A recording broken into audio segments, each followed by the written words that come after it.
With that, we're recording things, and I got it.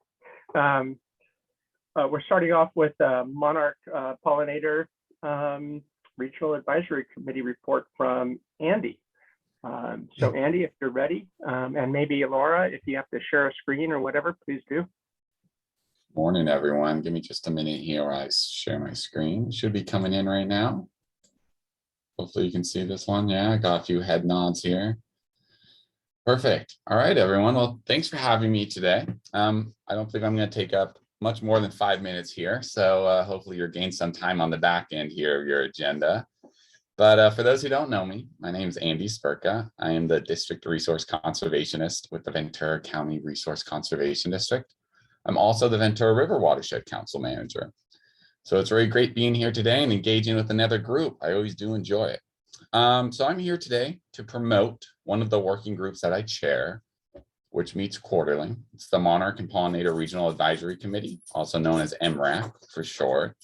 The group is, I believe the group's pretty relevant to Santa Clara River Watershed, really the Central Coast. And hopefully after this presentation, I can recruit some of you to join the group. That's kind of the goal today. So I just have a few slides to get into what the group looks like. Sorry, my computer is, there we go. So MRAC was formed in 2020 due to funding that the Resource Conservation District received from the California Association of RCDs and the Wildlife Conservation Board through a Monarch block grant.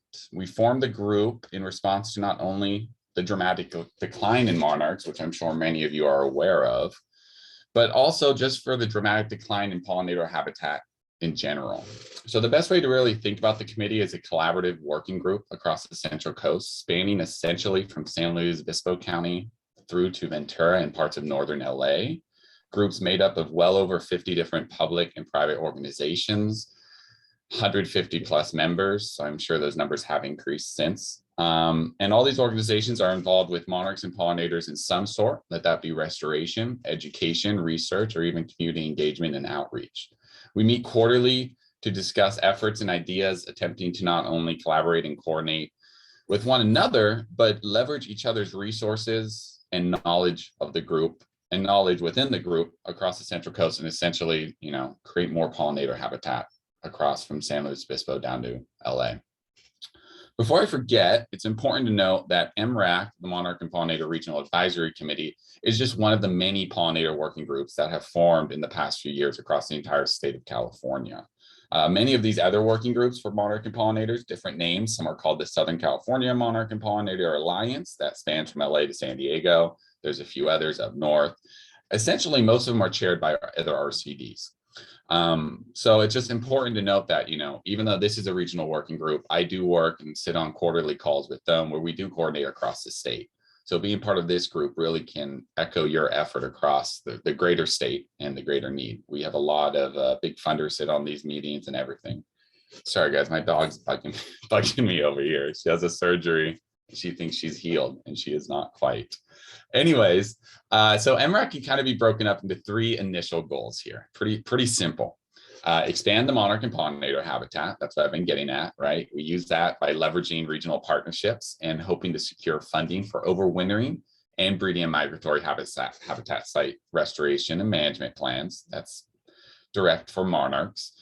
We, of course, want to increase MRAC participation, so outreach MRAC and continually provide useful information. So we have a list server where we send out updated information all the time from Xerces, Monarch Joint Ventures, and a lot of other close partnerships we work with across the West Coast and really the states. I get Sustainable Monarch effort from the East Coast. We get updates. So we send that through our list server also all the time. And of course, the last goal is just to sustain MRAC. So we hold, like I said, we hold quarterly collaborative meetings where we talk together about efforts. We present what's going on. Oftentimes we have, like I said, it's public and private, it's landowners, right? It's on that level. So we do have big funders who present. We have regional regulatory agencies who present on new updates to laws. And of course, we want to leverage MRAC's success to promote regional efforts in general. So when I talk on statewide calls, I love promoting what we're doing locally. We have some really cool and unique ideas in our area, and this is a great megaphone for that effort, really. Here's some future goals of MRAC. What ultimately what I would love to create across the Central Coast is a monarch and pollinator flyway network of sorts. That's essentially what we're getting at. We hope to expand habitat and sustain funding long term, looking to research by working with a lot of the academics in the realm. And of course, outreach and education with the community. And that's a top priority for me also, engaging with the community, informing people what to do, native gardens, all that good stuff. What you see on the map here, those dots are all overwintering sites, by the way. So we're a very known or a very popular spot for the Western monarch to come and migrate to our area. So it's very important that, we work together to restore these locations as a mosaic across the Central Coast. And that's really essentially the goal of this whole effort. And today I'm here promoting it, outreaching it, and trying to recruit more people to the committee. This is what a standard agenda looks like. This is actually a pretty packed one. It's for our February agenda. It's not usually quite this packed, but we have a variety of presenters. So we have City of Goleta who will be presenting. We have the Natural Resource Conservation Service who will be presenting. We have the U.S. Fish and Wildlife Service. We have Watershed Progressive, Santa Monica Mountain Fund. So oftentimes our quarterly meetings look similar to this. We have open discussions, usually a little bit longer, where people can ask information. They can see where plants are being grown. They can talk about the need that they have at their restoration. We've had some great connections happen too with people who need milkweed in certain areas or certain kind of plants. So that's the whole point, is just getting everyone together at the same table, well, the virtual table, and talking with each other, quarterly. And with that, that's kind of my spiel about it. Like I said, short and sweet. Our next meeting is next week, Thursday, February 3rd from 2 to 4 p.m. So I would love to invite everyone on this call to come to that meeting. If you're interested in this, please visit our webpage, vcrcd.org/MRAC, or just shoot me an email and I'm happy to add you to the list server for notifications of upcoming meetings and just general announcements and information regarding funding, updates, new research, and everything around monarchs and pollinators. All right, everyone. Well, thanks for the time. I appreciate it. If there's any questions, please feel free. I'm not quite sure there will be. I have one. Okay, please. Thank you. Thank you, Andy. And I hope I didn't miss it. Did you say something about the increasing numbers that we've been seeing in the latest count? Yeah, so we've had a good amount of increasing numbers. And if you give me a minute, I was actually about to pull up a chart. Let's see. Did you guys recently see the new numbers that came out from the New Year's count? I'm sure. I think I saw the Thanksgiving Day count through your emails. Thanksgiving Day count, exactly. Yeah. Going after. So I'm just going to share this chart real quick right here. So for the people that haven't seen it. And yeah, the Los Angeles Times had an article today too about this, which was nice to see. You guys should be seeing this chart now, right? Mm-hmm. So, right, just a real quick, the green is the total of monarchs reported. The blue is the number of sites monitored over the years, back to the 1990s, right, late 90s. And so as you can see, we've increased the number of sites monitored over the years. And there's been that steady kind of decrease here. You can kind of see the trend lines of monarchs reported. But right here, we got a nice little blip, right? It's gone up. There's a few reasons possible, ideas as to why, and I don't need to really speak to all of them because, there's still a lot to learn about it. They are also a species that sometimes, they might have blips, they might come back. We'll see. Time will tell, really, at the end of the day. Sorry, Lynn, I don't know if that answers your question, but. Yeah, well, I just thought that we had some encouraging news to bolster people's enthusiasm for joining the effort. And it is quite encouraging. And, there's a lot of funding in the monarch and pollinator realm, and that's what we're hoping MRAC can facilitate for a lot of members. We can partner on funding or at least help shepherd some funding to organizations. Right now, the funding is at the state level for this stuff. The faucet's there. And on that note, Andy, I just have, I think tying this to a lot of the work, some of the restoration and invasive or habitat work that's already being done in the Santa Clara River watershed with our partners. What is there, I guess, just how do we maybe connect some of the monarch, the needs for monarch and also the funding, honestly, some of that funding, is that something we could talk with you about if they have projects, kind of marry those two together? Yeah, and great question, Laura. And I wanted to bring that up is, I have a large grant coming down this year from the Wildlife Conservation Board. Hopefully, I'm presenting at the board in February for 12 plus acres of restoration across the county. It's a $1.6 million grant. And it creates a monarch and pollinator flyway network that spans from Upper Ojai down through the state parks in Point Mugu area in La Jolla. So I do have some sites at the bottom at the mouth of the Santa Clara River. I think there's, I can't quite remember, there's a golf course. Of course, there's Satakoy Yard Public Works, who's going to be a part of it. But I'm looking to expand inward now. So we did a lot of overwintering, or we are going to do a lot of overwintering restoration with this funding, a lot of breeding and migratory habitat restoration in Ojai. But we're looking to expand inward of the county, so towards the eastern boundary. So as partners want to do more in the watershed, definitely reach out, because that's how we know to target funding. What would you say is kind of the general minimum size acreage you're looking for working with? Because I think a lot of our projects are quite large, but maybe there's opportunities around facilities for adding habitat. Is there a minimum size? So that's a really good question too. So what I like to frame as the first effort, at least along this pollinator flyway network I'm creating, I look at it as doing some larger restorations first. That's one of my bigger goals. And then doing some smaller restorations in between that. So, they're called way stations, or I like to call them gas stations. So as we have these large open space restorations, we can go to people's front yards, backyards, or facilities like Satakoy Yard, where we're just working in the parking lot, for example, and we're converting parking lot vegetation and islands to habitat. And that's a good stopover for monarchs and pollinators as they fly through the area. And of course, I should always highlight, although this is the Monarch and Pollinator Regional Advisory Committee, monarch's just a flagship species, right? When you were doing restoration, this is a holistic effort, but it just catches people's eyes. But yeah, we're looking for all size restorations. And like I said, I'm looking to expand inland, and Santa Clara River would be perfect for it. Okay. Well, thank you. Thank you.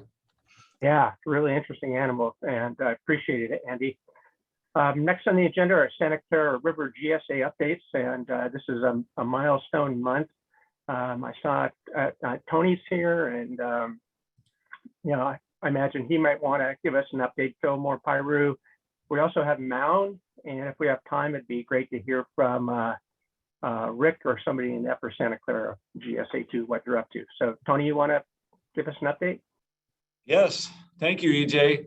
My apologies for being a few minutes late, but I cut the tail end of the Monarch butterfly report and pollinators. That's very encouraging. Also encouraging news from the Fillmore and Pyru Basins GSA.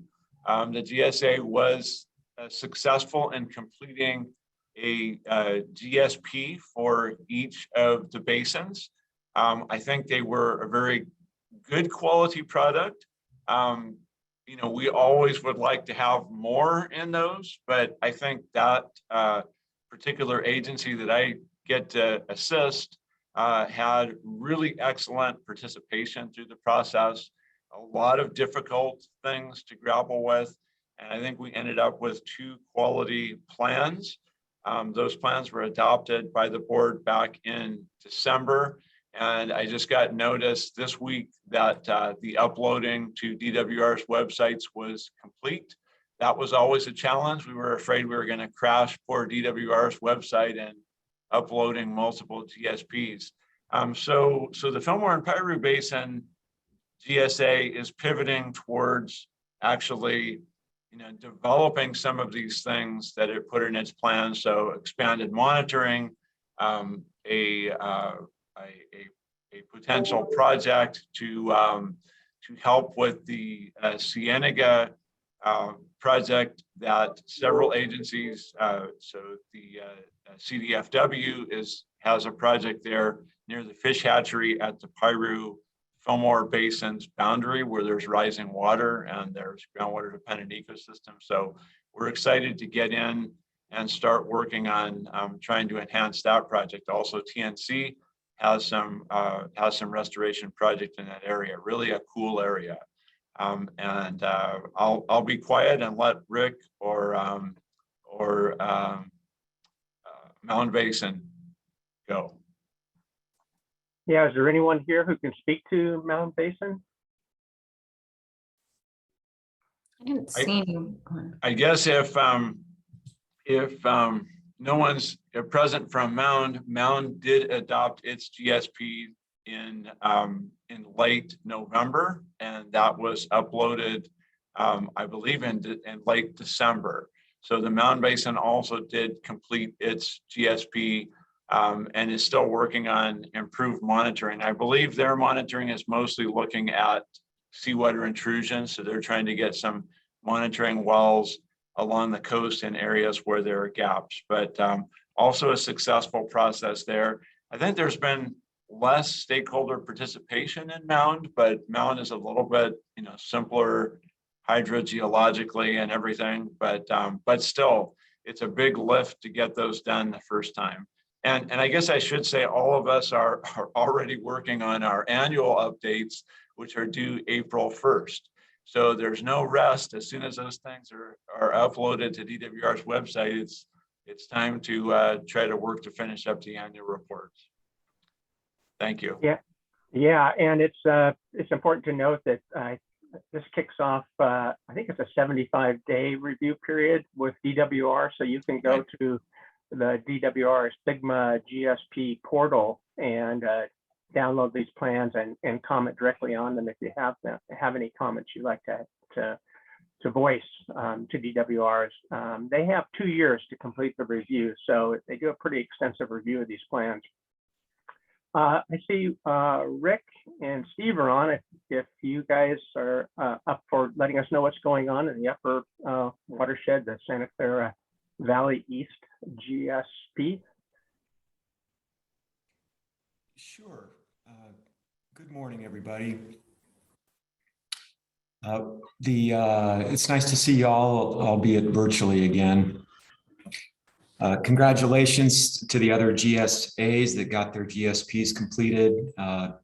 Upper Santa Clara, we have completed our GSP too. The SCB GSA Board of Directors adopted it January 3rd. And Tony, we were able to complete our upload on Monday, but yes, there were some website issues, which was expected. But we appreciate being able to provide updates to this group.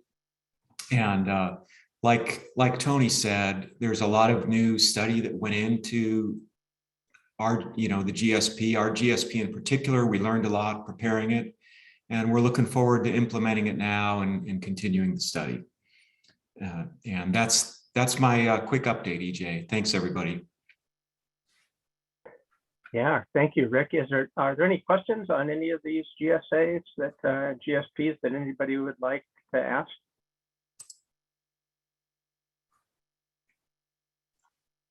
That's a riveting subject. I'm shocked that there are no questions. Well, that gives us a little bit ahead of schedule, which is always good. Yeah, sorry, did I miss somebody? No.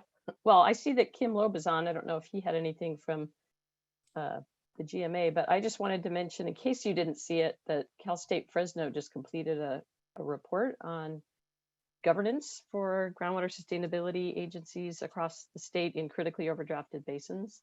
So we have a couple of we're featured in that, some of our basins. So in case you didn't see that document, you might want to take a look.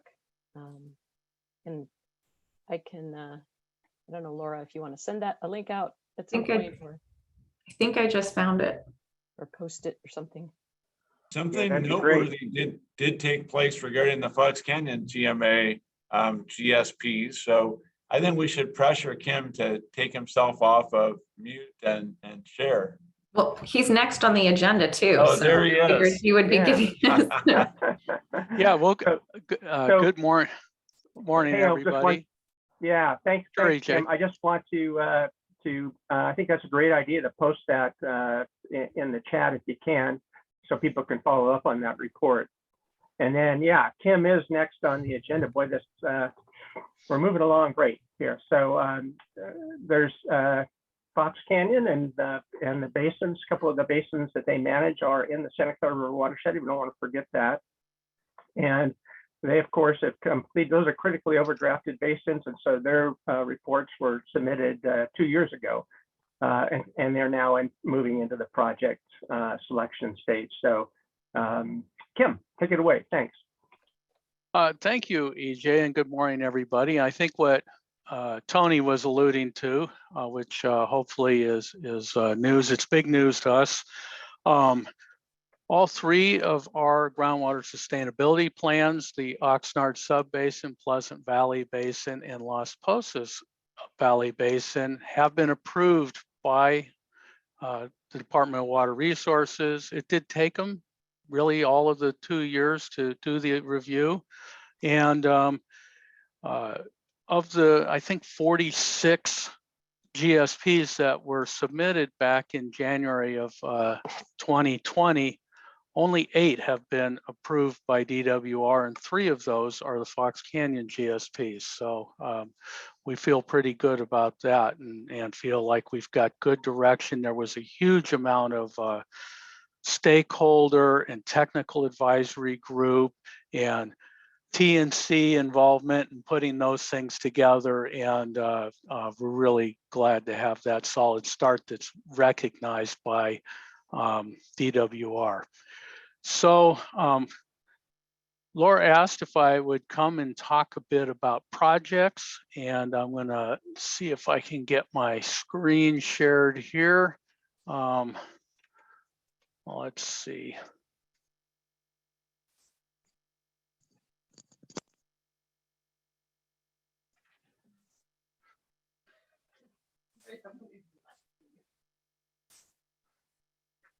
All right. Hopefully you're seeing the slide now. Are we? Oops, I got to hit the last button. There we go.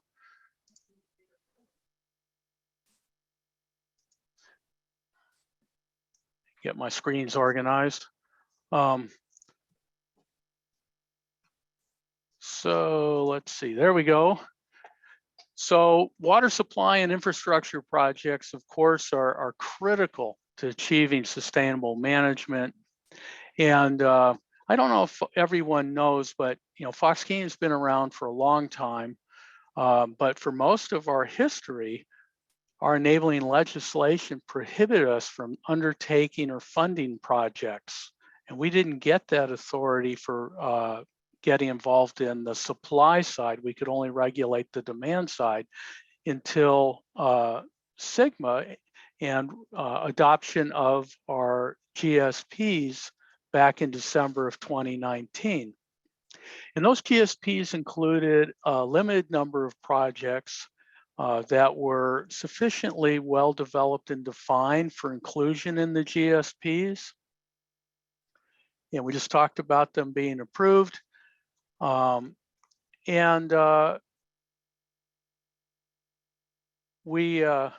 We continue to develop, looking for projects to develop and continue developing projects and working with our stakeholders. And in 2020, DWR funded a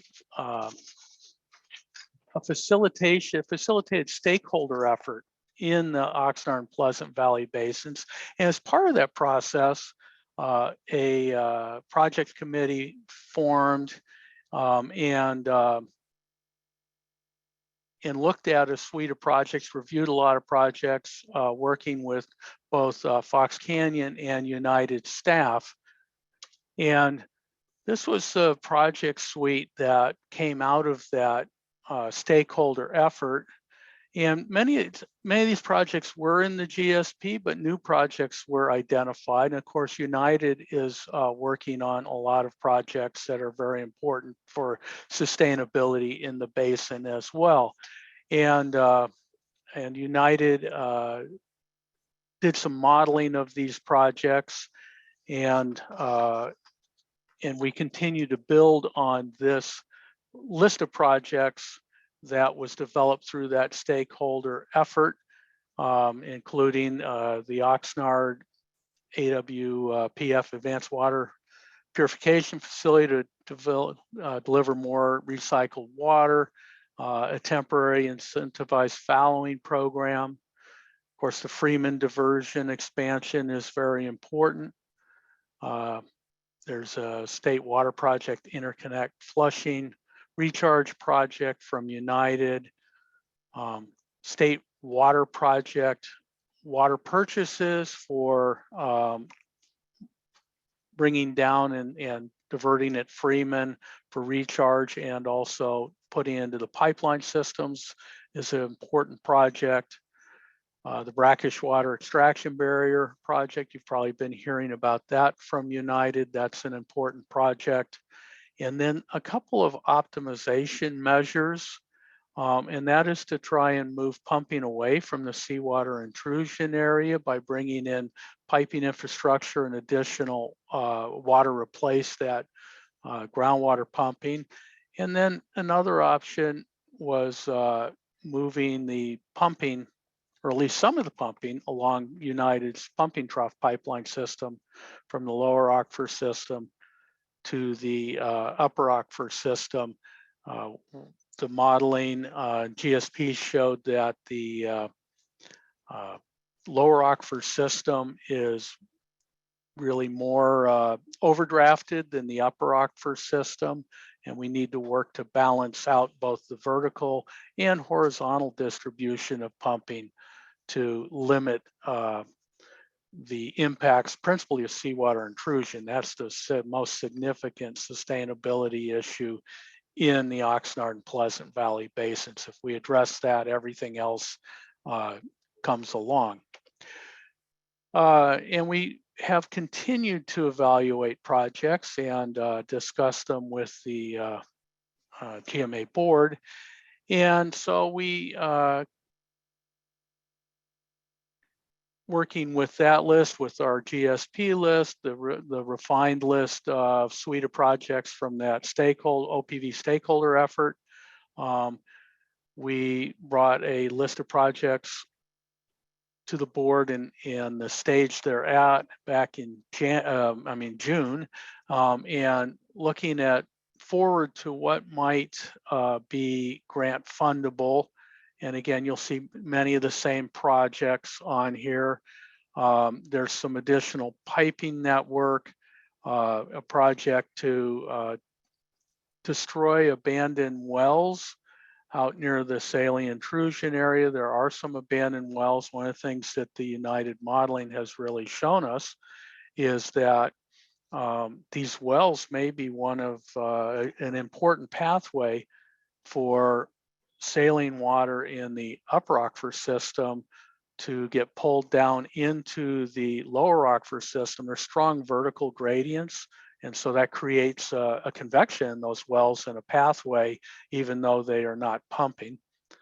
And then in addition to the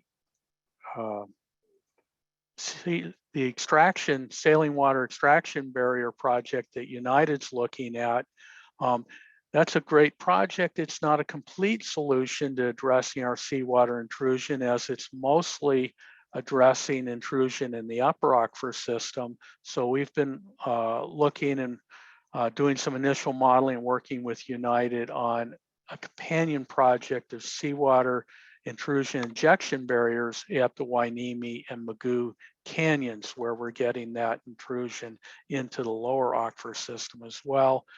And then monitoring wells. We still have a lot of areas of data gaps. We rely principally on production wells for our monitoring, which provide us some challenges, as they're not always screened exactly where we want them, and we have to measure when they're not pumping. So in mid-October, DWR announced that they were going to be providing funding through the Sustainable Groundwater Management, or SGM, implementation grant, and round one would be available to critically overdrafted basins in the state that have a groundwater sustainability plan. And that includes Oxnard and Pleasant Valley basins. And they're providing $7.6 million or up to $7.6 million to these critically overdrafted basins that apply for this funding. It's principally Budget Act funding with some Prop 68, but they really moved very quickly in trying to get this funding out. I think it's been a legislative and executive priority to try and get this Budget Act funding out onto the ground, and DWR kind of struggled to get these grant together, didn't get the final grant documents till the 17th.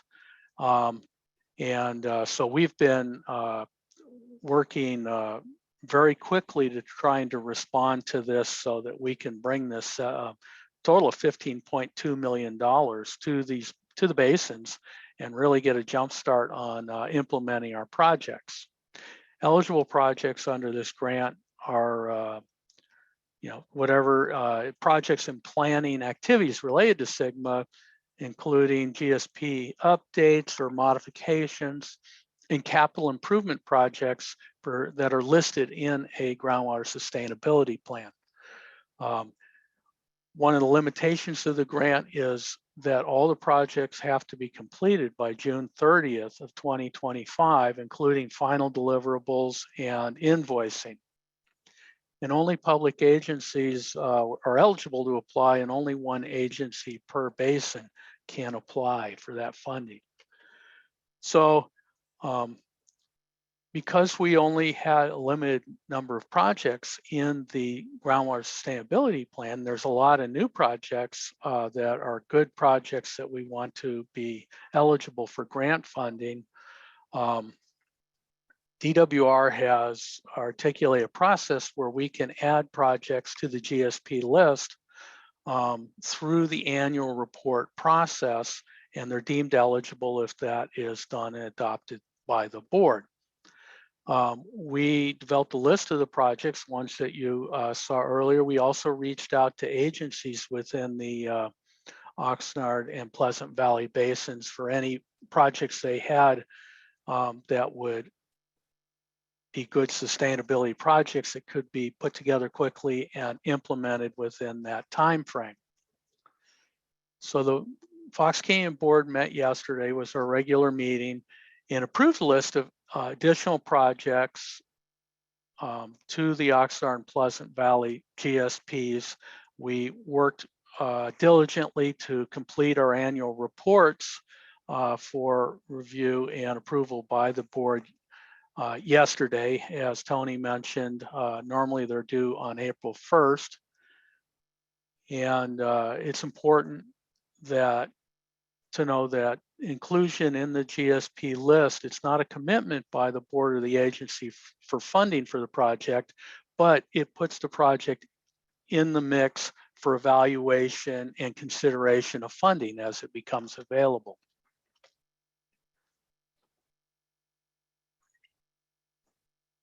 So these are the projects that were added to the list yesterday by the board for potential funding, either through this current grant. Not all of these were projects that were submitted by their proponents for the current grant consideration, but they're now added to the GSP list for evaluation and funding as it becomes available.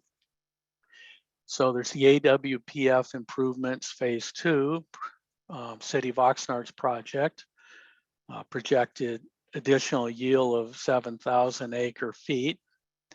There's United's extraction barrier and brackish water treatment project, up to 15,000 acre feet of additional yield total between the two basins.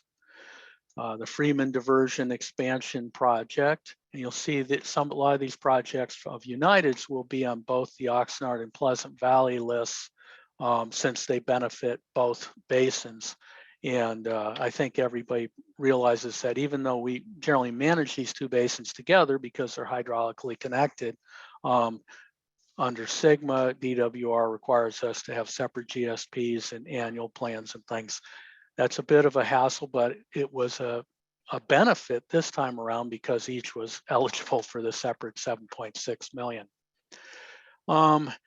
Then United has in the mix a Farrow Rose artificial recharge of groundwater. These are additional recharge basins that they project will increase, add 2,000 to 3,000 acre feet a year to, oops, my little bracket moved. That's supposed to be around the Farrow Rose, or I'm sorry, the Laguna Road recycle water pipeline interconnection, as well as the Naman-Wainimi Road recycle water pipeline interconnection, to infrastructure projects to better utilize recycled water. And between the two, estimated about 15,000 acre feet. And then again, the purchase of supplemental state water project we touched on earlier, about 6,000 acre feet a year annual average. That would only come periodically in larger amounts, but that's the annual average. The destruction of the abandoned wells that I mentioned just a bit earlier, and then a few data gap projects that are Fox Canyon projects, additional multi-level groundwater monitoring wells, deep wells screened across the various aquifers, and then shallow groundwater monitoring wells in strategic areas to really evaluate the interconnection of surface water bodies with the underlying semi-perched aquifer, and then the primary aquifers below that. That's kind of a real data gap out there, really in both basins, and it's something that DWR commented on in our evaluation and suggested, or really recommended, that we evaluate that for the 5-year update in 2025. And then lastly, the seawater intrusion injection barrier I mentioned, which is in the early stages of conceptual development, and we're working on modeling that with United. And then the Pleasant Valley Basin, a Pleasant Valley County Water District put forth 2 projects, a private reservoir program where they have opportunity to pull water off of Caneo Creek during wet periods when there isn't much irrigation demand, but they don't have any place to store it. So this program would be that Pleasant Valley would enter into contractual arrangement with growers in their service area that where they could lay off that water and store it in these private reservoirs, and then utilize that water when the irrigation demand picks up. This is a pilot program. In the pilot, they think that they could see 500 to 1,000 acre feet of additional water annually.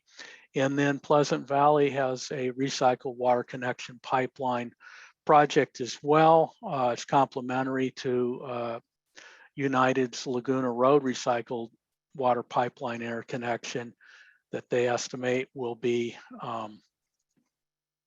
may provide 1,000 to 2,000 acre feet a year of water as it becomes available. And then we have again the Freeman expansion project, the extraction barrier, Freeman expansion, Laguna Road recycled, and the supplemental water project from United that benefits both basins. More multi-level monitoring wells to better to fill in some of the data gaps, and then shallow monitoring wells again to evaluate the surface water, groundwater interactions in the basin. City of Camarillo had 5 feasibility studies that they would interested in looking at. The one they're most interested in is their stormwater diversion to the Camarillo water reclamation plant for treatment and reuse feasibility study.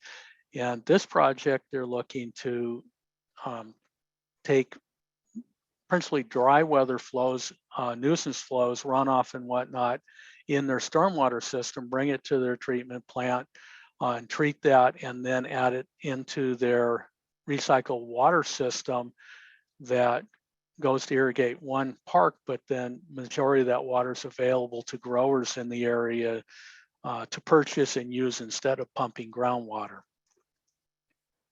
Then they had several more feasibility studies. And then we had one private project submittal from Howling Nursery.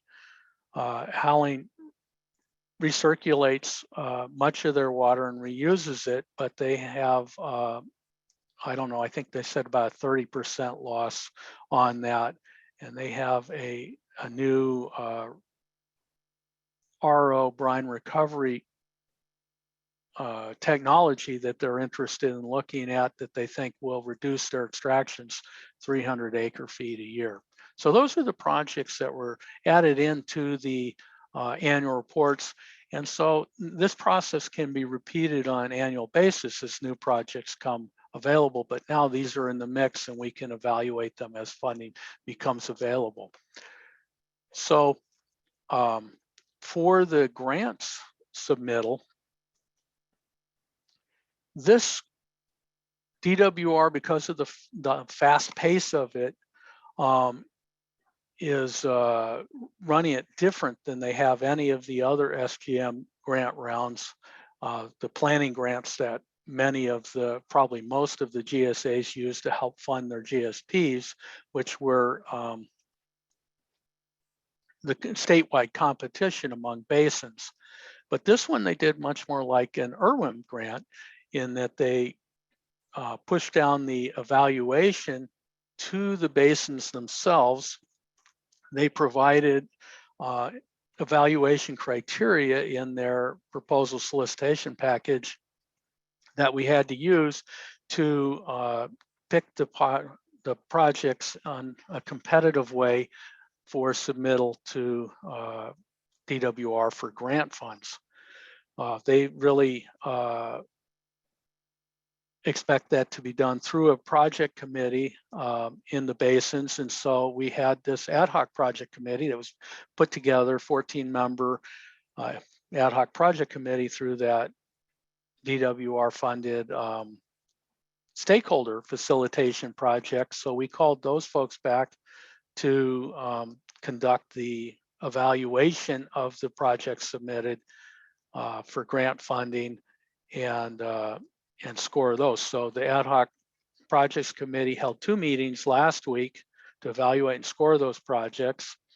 They came to a consensus on the proposed projects and grant funding in each, and that went to the Fox Canyon board for approval yesterday, which they did, and then they adopted the resolutions necessary for submitting those projects. So the selected projects for the Oxnard subbasin are 3 united projects. And one thing the projects committee really indicated they had a preference for were projects, construction projects that would start either bringing in water, increasing the sustainable yield sooner over longer term study projects within the framework of the DWR evaluation criteria. So this table shows the project name, the proponent, the scoring by the project committee based on DWR's evaluation criteria, the anticipated project yield if it's relevant, the total project cost, including a matching, and then the maximum grant request, the minimum grant request the project proponent was willing to accept to move the project forward. Then what's going into the grant application, the amount of funding of the 7.6 million and what that percentage represents. So the Faro Rose groundwater recharge project will be requesting funding of $2,510,295. The Laguna Road Recycled Pipeline Interconnection Project of $2,651,500. And then a monitoring well construction and data collection project of United's for collection of data and design of the brackish water extraction barrier and treatment facility of $1,317,905, and then $382,500 to install 3 monitoring wells to assess the hydraulic connectivity between surface water bodies and that semi-perched aquifer and the principal aquifers, and then $737,800 towards installation of multi-depth monitoring wells at key locations in the Oxnard Basin. For the Pleasant Valley Basin, the funding requests are for the 2 Pleasant Valley County Water District projects, their recycled water connection pipeline project at $5,260,000, in the private reservoir program at $550,000. Then again, funding for Fox Canyon to install multi-depth monitoring wells, $1,075,000, and then shallow monitoring wells in the PV basin, again, to look at that surface water groundwater interaction of $382,500, and then funding of $332,500 for City of Camarillo's stormwater diversion to the water reclamation plant feasibility study.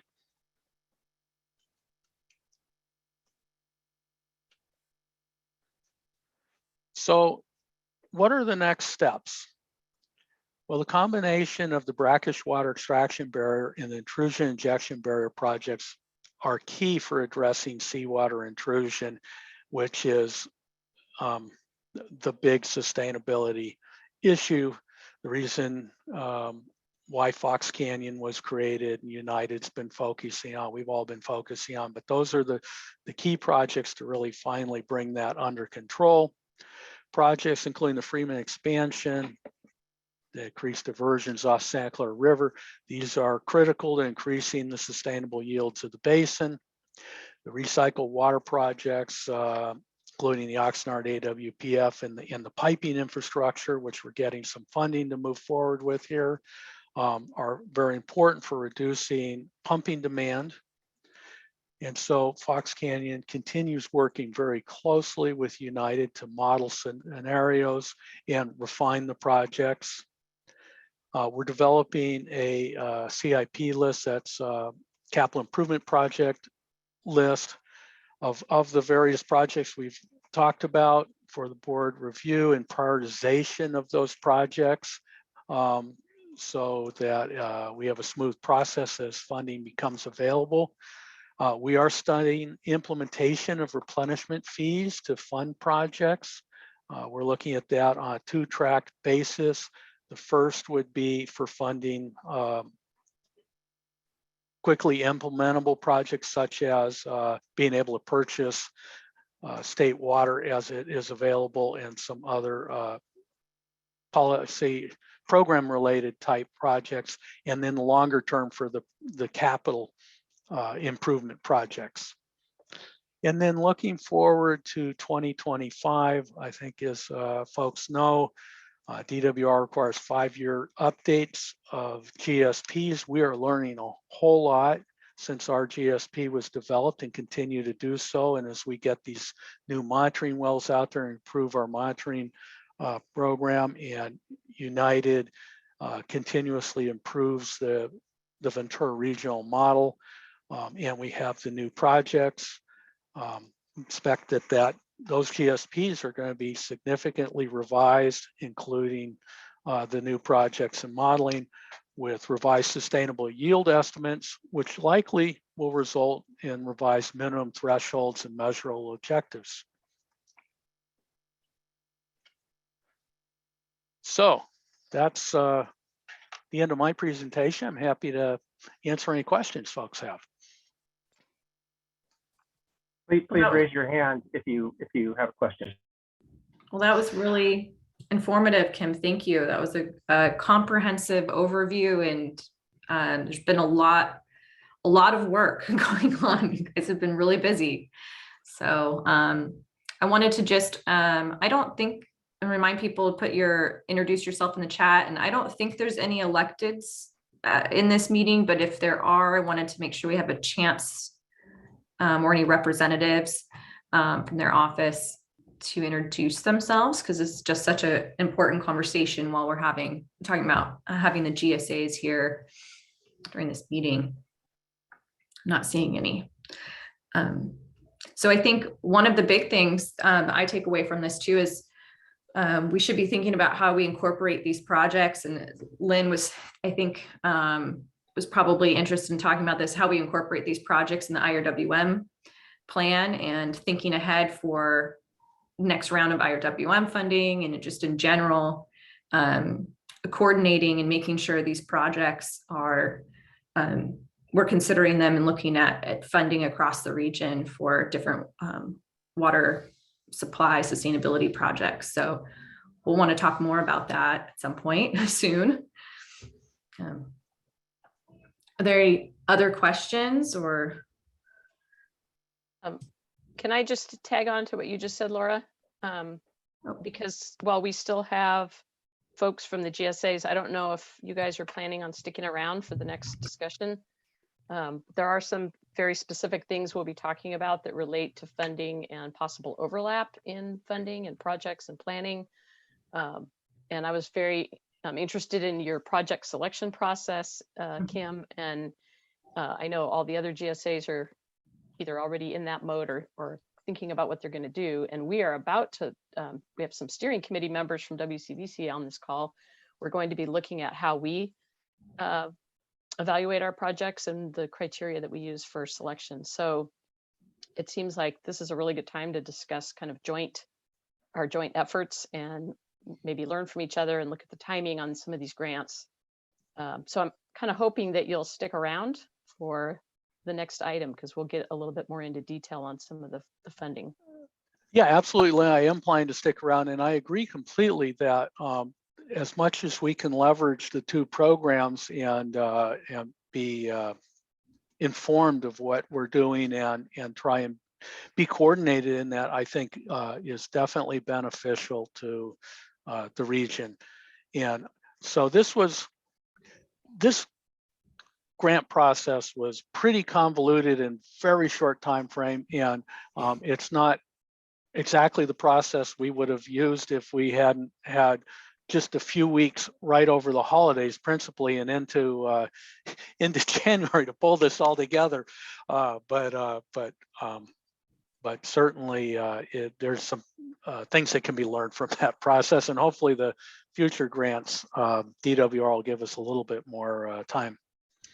Well, we have another example of that coming up in the next item with drought relief funding and very, very short turnaround time. And all of this extra surplus funding from the state that's being pushed out, which is wonderful, but it's all being done in a slightly different way than they've ever done it before. And they're really over capacity at the staff level. So we're all learning how to get things done within the various timeframes that we're dealing with. And we do have the next round of Prop 1 IRWM funding coming, which is also going to be a little bit truncated or shortened, due to everybody's limited time. So yeah, we'll get into that. Thank you. I don't see any other questions, but Kim, one of the projects is expansion of the Vern Freeman diversions, and that's always an issue people or project people are interested in. And as I understand it, correct me if I'm wrong, that's the high flow diversions during the high river flow diversions. Is that right? Yeah, that's my understanding of what that project is. I think we have some folks from United here that could explain that in more details. But yes, that's to take the high flows, the turbid water, when there are less restrictions on the water, diverting those flows. Great, thank you. So next on the agenda is the IRWM Watershed Coordinator updates. And I am going to have to leave in a couple of minutes because I have a conflict, but if Tony's on or Laura, you just want to take over, that'd be great. Thank you. Okay, thank you, EJ. I did want to also mention, I was too quick to say we didn't have anyone from an elected's office. We have Maruha from Supervisor Levere's office here today. So thank you for joining us. Okay, so I'm going to share my screen.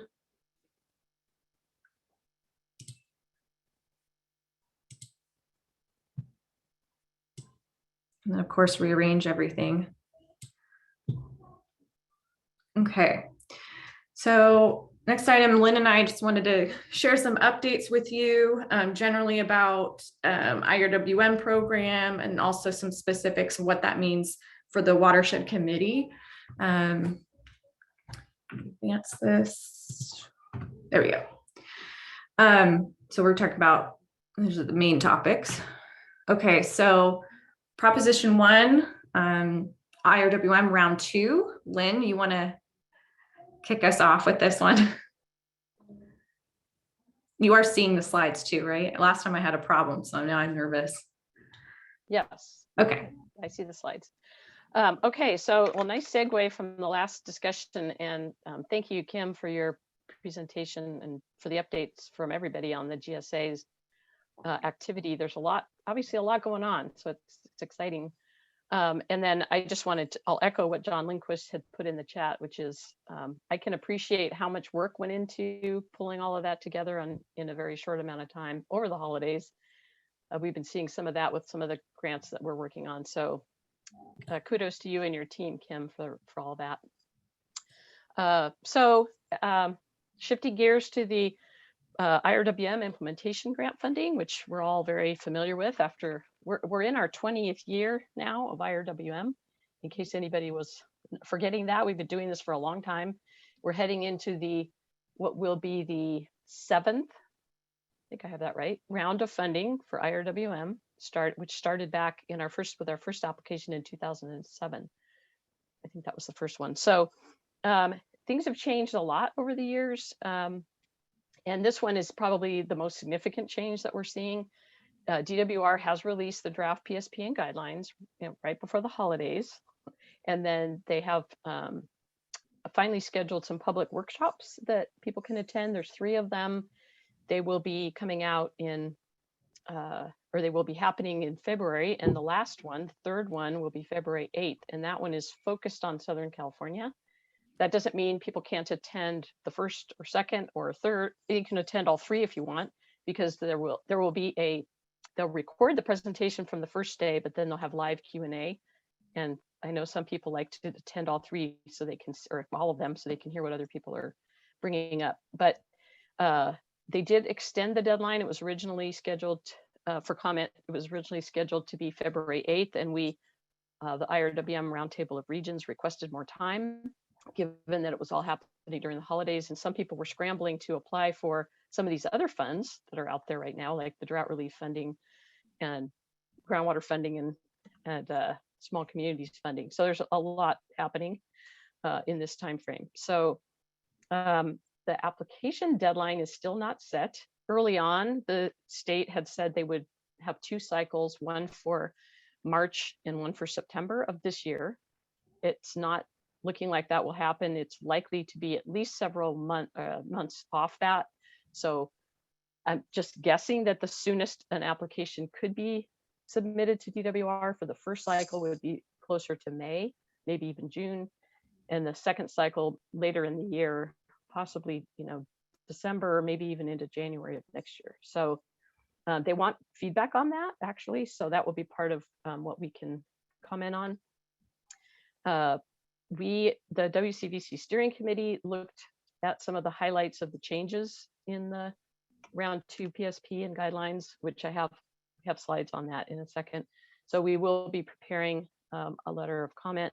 One of the questions the steering committee posed was what happens to any funds that are left over from projects that don't get completed or even started in either round 1, or even more importantly, round 2, since that's the last round. That'll be it for our IRWM grant until and unless we get further bond funds. So that question got answered actually yesterday on the call with the state, the IRWM Roundtable of Regions meeting.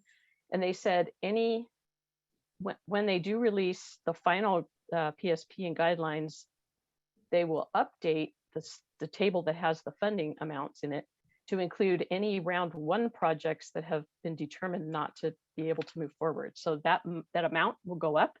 Currently, it's 34.3 million in non-DAC funded projects for our whole funding area. And that amount will rise by whatever money in our funding area, would have to be within our funding area, isn't spent. It goes back into that pot.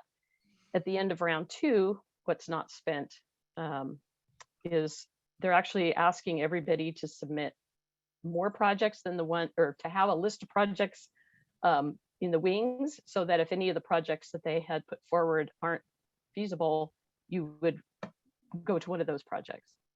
So anyway, we're getting more information as we go about how this is going to work.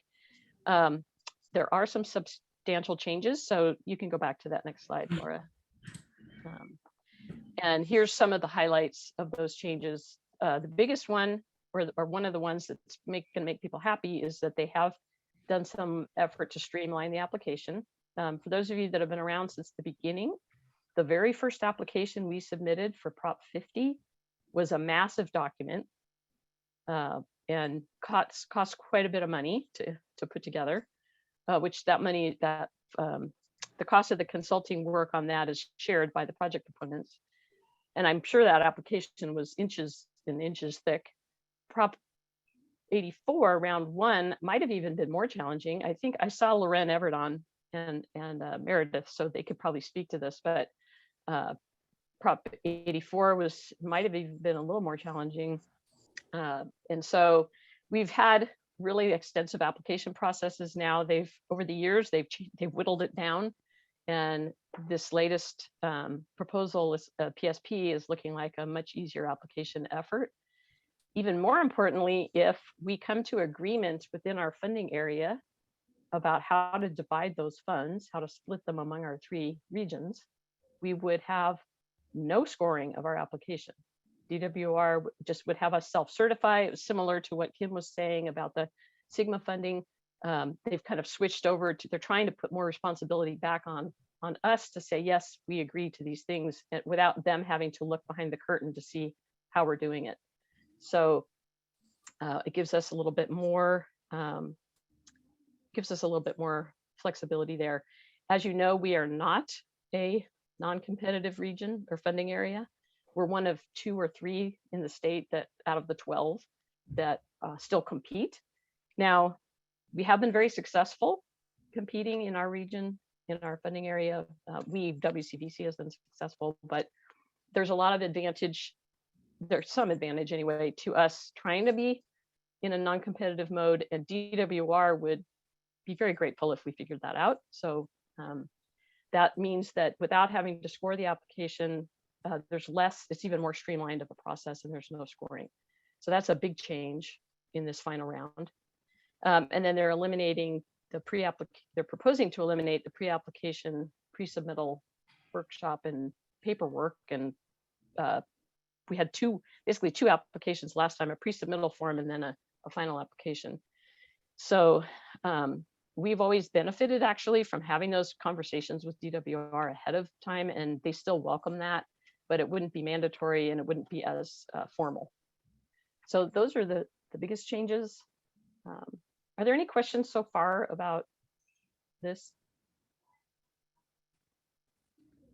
Okay. Okay. You can go to the next slide. We're gonna share some about what that means for the timeline for us, our region. So the WCVC steering committee met, was that last week? It seems so long ago, but yep, and we're talking about the funding allocation and competitiveness or pre-agreement. So it was decided that we'll enter into negotiations with the other IRWM regions. And so once we have a response or feedback, something to share on that, we will be sharing that with everybody.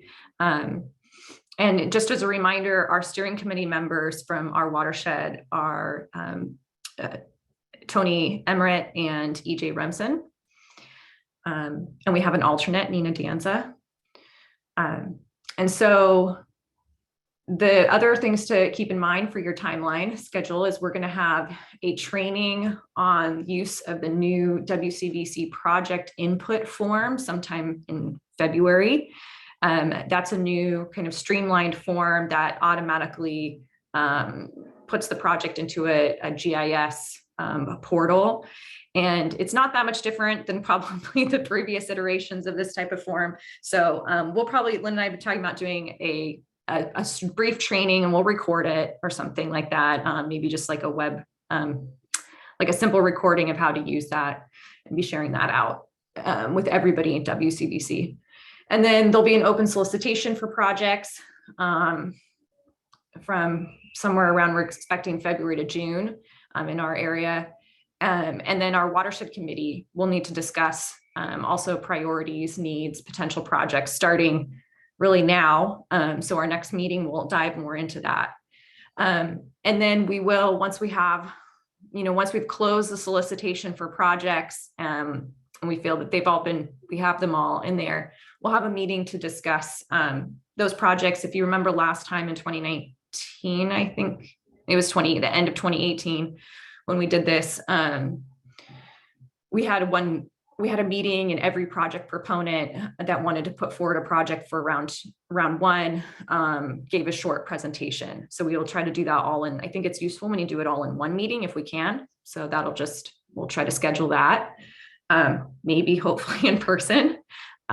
And that'll be an opportunity also for everyone to, really review those projects, think about the multiple benefits, how we can partner more on them as well. Although hopefully we've already been doing that over the years. These aren't going to be probably new projects that you've never heard of.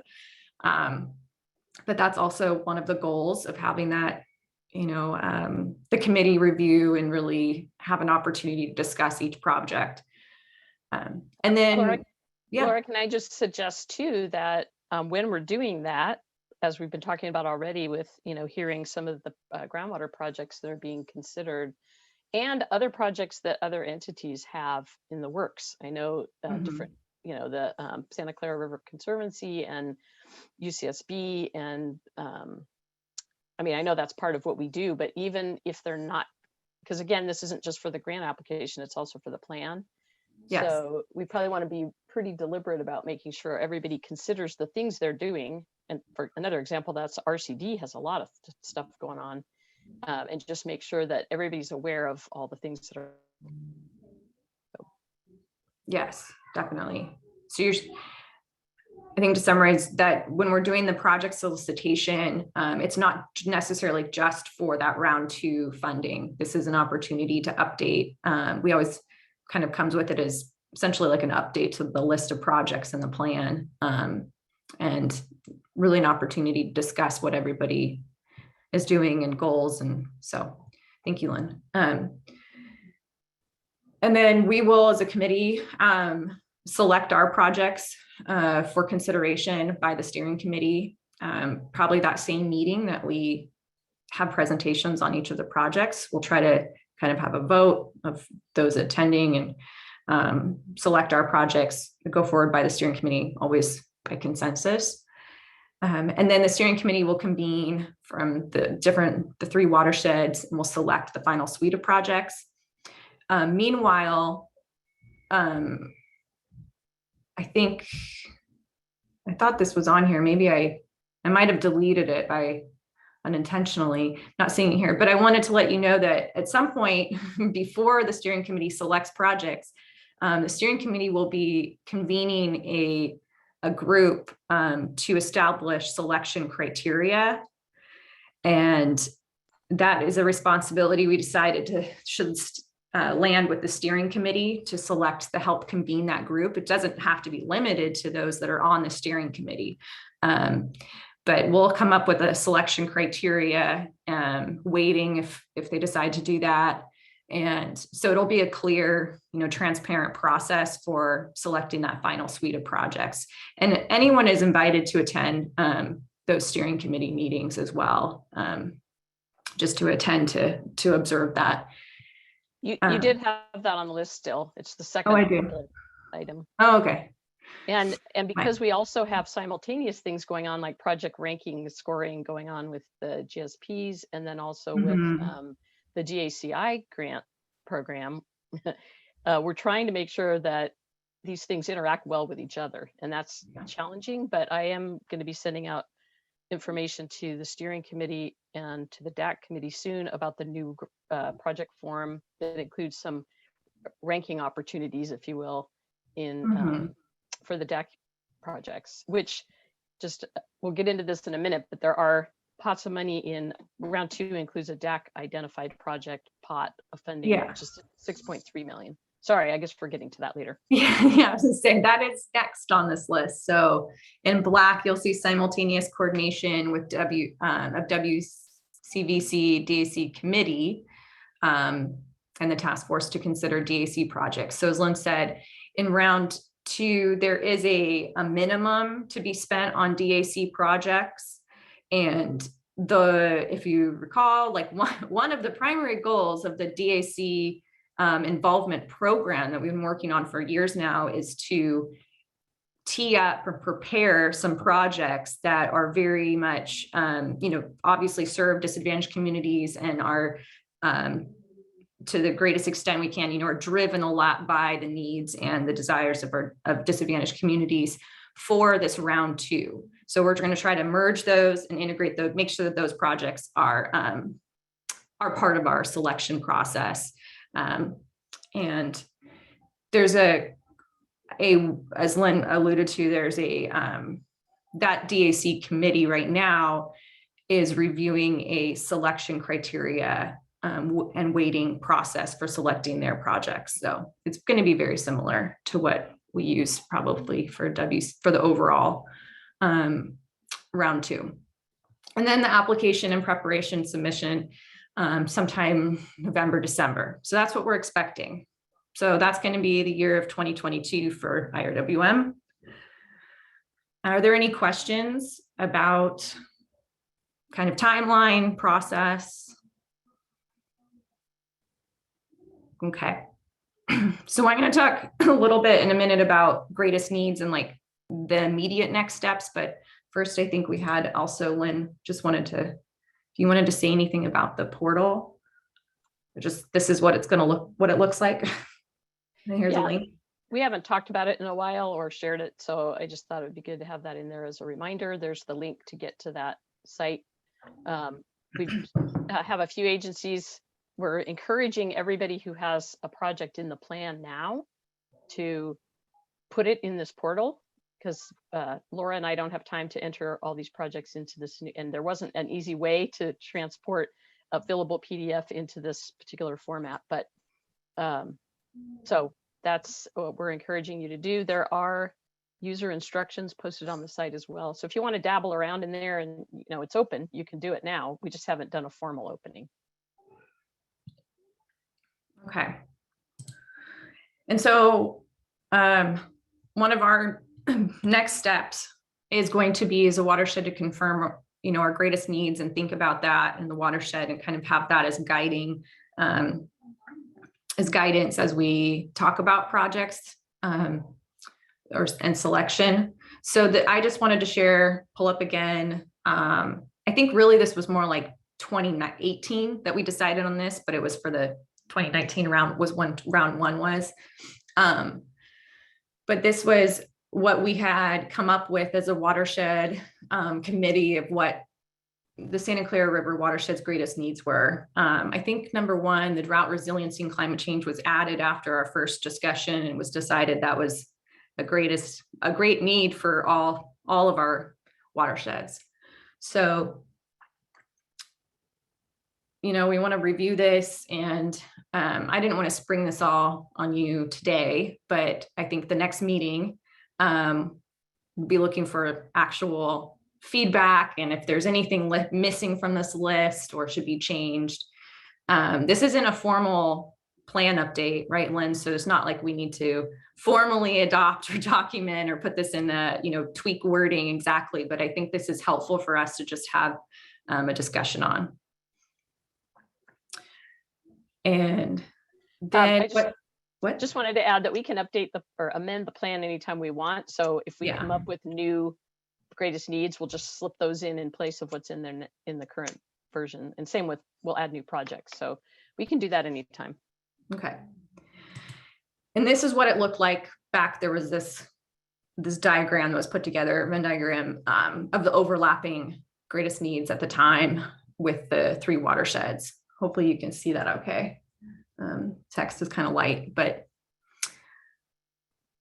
so I'll give you a second to look at that. And then, so we're gonna move on to state funding and share some funding updates. Are there any questions before I move on from comments? Okay. All right, so Lynn, you want to kind of share the brief, what there is to know about these 2 funding programs, the good and the bad? Yeah, the good is there's money. The bad is most of it's already gone. But there's going to be more in the next budget. That's kind of in a nutshell. But this is only a couple of the, for those of you that are following the current state budget, there's a lot of money out there, both for drought relief and for climate resilience and for a lot of other things. So this is just a small capture, snapshot of what's out there, and it's important funding to provide access, particularly for underserved communities or DACs.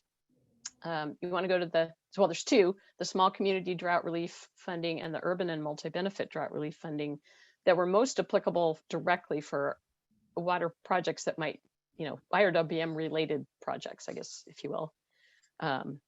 Because the groundwater funding is kind of going through the GSAs. So, but this is something that individual entities can apply for. It is not something that has to go through the IRWM grant.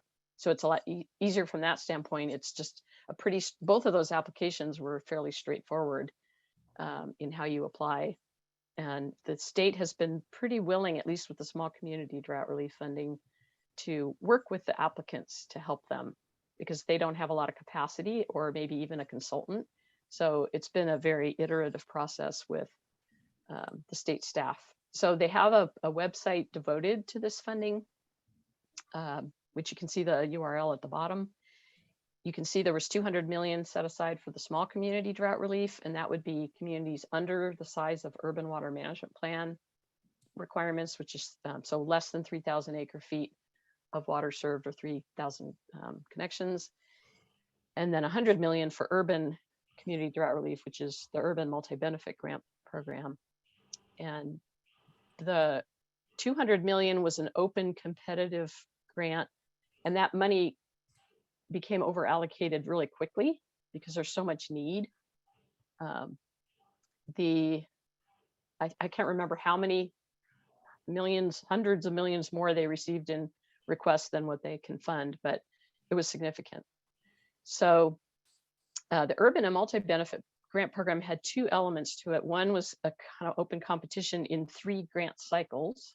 So phase 1 was completed in the fall. Phase 2 just wrapped up. Deadline for applications was January 14th. And the third one is devoted to the other pot of money, which is set aside funding for each funding area. So guaranteed that if you have projects, you get that money for DAC communities. So, and that's run through our existing disadvantaged community involvement program. So it's kind of like additional money we were given and for immediate use. Only for drought relief purposes, but yeah. And drought. So we have $5 million to allocate for that funding in our funding area. And we're already starting the conversation with our partners in the other 2 regions about how that money could be allocated. The third phase, the third and final phase, they want us to apply most likely no later than mid-March. So, $5 million is not an insignificant amount of money. It's not enough, to fund big projects, but for the communities that have immediate needs, this is something that could be really helpful. So we have to figure out what kind of projects might emerge from our current RFP, which we'll talk about in a minute, for projects for underserved communities in our DAC program. It's exciting. but yet very short turnaround. Yeah. So that was what was making me think when I looked at your list of projects, Kim, if there was, probably not, but if there was anything on your list for the two basins in the Fox Canyon that was a small enough project and could be considered, well rehabilitation or something that might have a more immediate impact on water supply in one of those aquifers, that would qualify. It couldn't be a lot of money, and it did look like some of your projects are fairly small. So again, it would have to benefit a disadvantaged community. It would have to be completed by March 31st of 2026. So that's the time frame for the money. They did tell us, we had a conversation with DWR this week, and they did tell us that even if we don't have all the details, because it's a pretty streamlined application, even if we don't know everything that needs to be known about the project in order to put it in an application, they're willing to work with us on that. And we could talk about, maybe we're still studying the potential for something, but we don't know exactly what it's going to look like. So that's good. We have some flexibility there that we don't have with the IRWM grants usually. And Lynn, I know you said it has to be drought like completed, but I forgot, does it cover like a planning for a project? They indicated that it could Like cover design? it could, as long as Okay. it ends up with an actual project. Okay, so it still has can't to end be- up with implementation. Right. So Okay. a small scale project. Now, we earlier talked about the process that we're going to be entering into with our neighboring regions to negotiate a fair split of the funding in round 2. We work a little differently in the DACI task force that Laura and I represent this region on, and we have been able to agree on how to allocate funding within that grant, which was a total of $9.8 million. And we ended up with $1 million. It's a guideline, not an absolute number, but $1 million for the final phase, which we'll talk about in the next item. But we did that just by consensus with our group. So we're also probably going to do something like that with how do we divide the 5 million. So thinking realistically, we're looking more around the ballpark of like 2 probably for our region, but it's going to really depend on 2, 3. What would you say? 1. Well, this If was, you keep it to 1, you have a much better chance. well, this is what was thrown out by the GLAD Yeah. region's consultant for planning purposes, because they've already teed up 4 potential projects. That's for that true. fund. They're a little bit more ahead in being prepared for this. Yeah. So they threw out, said based on what happened in the DACI grant for task 4, they said, well, what if we do 3 million for LA, 1 million each for upper and WCBC. Okay. Now, we haven't talked about that. We haven't agreed to that yet. I mean, it's just been thrown out as a suggestion, a straw person, if you will. But, we don't have a lot of time. So we don't have time to sit down and, do a hard negotiation with all the key players at the table like we've done with the IRWM grants. So we'll hopefully come up with something. It's possible that we won't be able to come up with anything in that short time frame that meets the drought relief criteria, which is a lot of things for immediate emergency relief, like bottled water and storage tanks. Mm-hmm.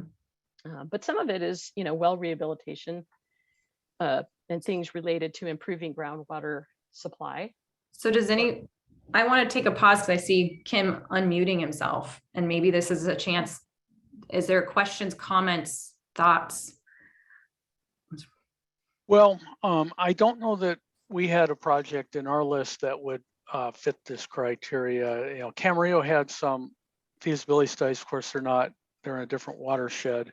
But we learned that Garden Acres Mutual Water Company applied for what's called a SWAN grant for a lot of system upgrades. They asked for a letter of support from Fox Canyon. It turns out that really at the last minute that DWR needs those if it's anyway groundwater related in a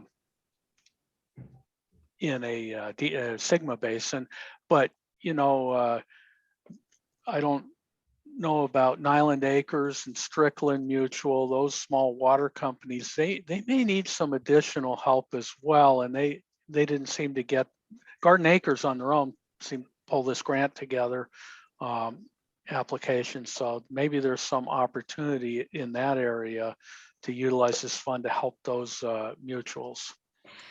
Yeah, and through our disadvantaged community, it's a good point. And through the disadvantaged community involvement program, that's one of the main, that's been one of our goals, is communicating and engaging with those small mutuals that you mentioned, specifically Nyland Acres and El Rio. So we have our consultant team that's, even going, doing direct calls and trying to solicit, really figuring out what their needs are, both for the disadvantaged community involvement program, which we're going to talk about. There's a needs assessment or a technical, a technical assistance, that's the word, not assessment, technical assistance RFP out right now for that, as well as this 5 million more immediate drought relief. So we're working on it, but that we wanted to bring this up to this committee if there's any addition, because that this 5 million immediate drought relief is so constrained by the eligibility requirements. As Lynn said, we're not sure if we're going to find a project that meets that. So yeah, and I just wanted to add, I think that Garden Acres is on top of it. They've got their documentation in order, and they submitted, I believe, also, unless it was a different one than the one you mentioned, Kim, they submitted something by last week's deadline, or 2 weeks ago, I guess it was, for the urban multi-benefit grant. I think that's the grant they applied for. I looked at their application. It was for 6 million for a system overhaul, basically redoing their entire distribution system. And unlikely that they're going to get that, because that's actually a very oversubscribed grant. And it's too much money to ask for in the 5 million set aside. I think that's the same grant. Okay. Well, the last thing on this one, though, was that their governor's proposed budget, if you saw any of the workshops for the January 10th budget release, includes 120 million more for the drought relief programs. So that's good. It'll boost it back up. They were, I heard, 900 million oversubscribed for the urban multi-benefit grant. So that's a drop in the bucket towards that oversubscribed amount, but it's something. Okay. So I'm going to move on because I know I don't want to run too much into our next agenda item. So I just wanted to share some additional funding kind of put in here. I'm going to post these slides on the website today. I will post these. And so you can access them there in the links, but some other things to just keep on your radar.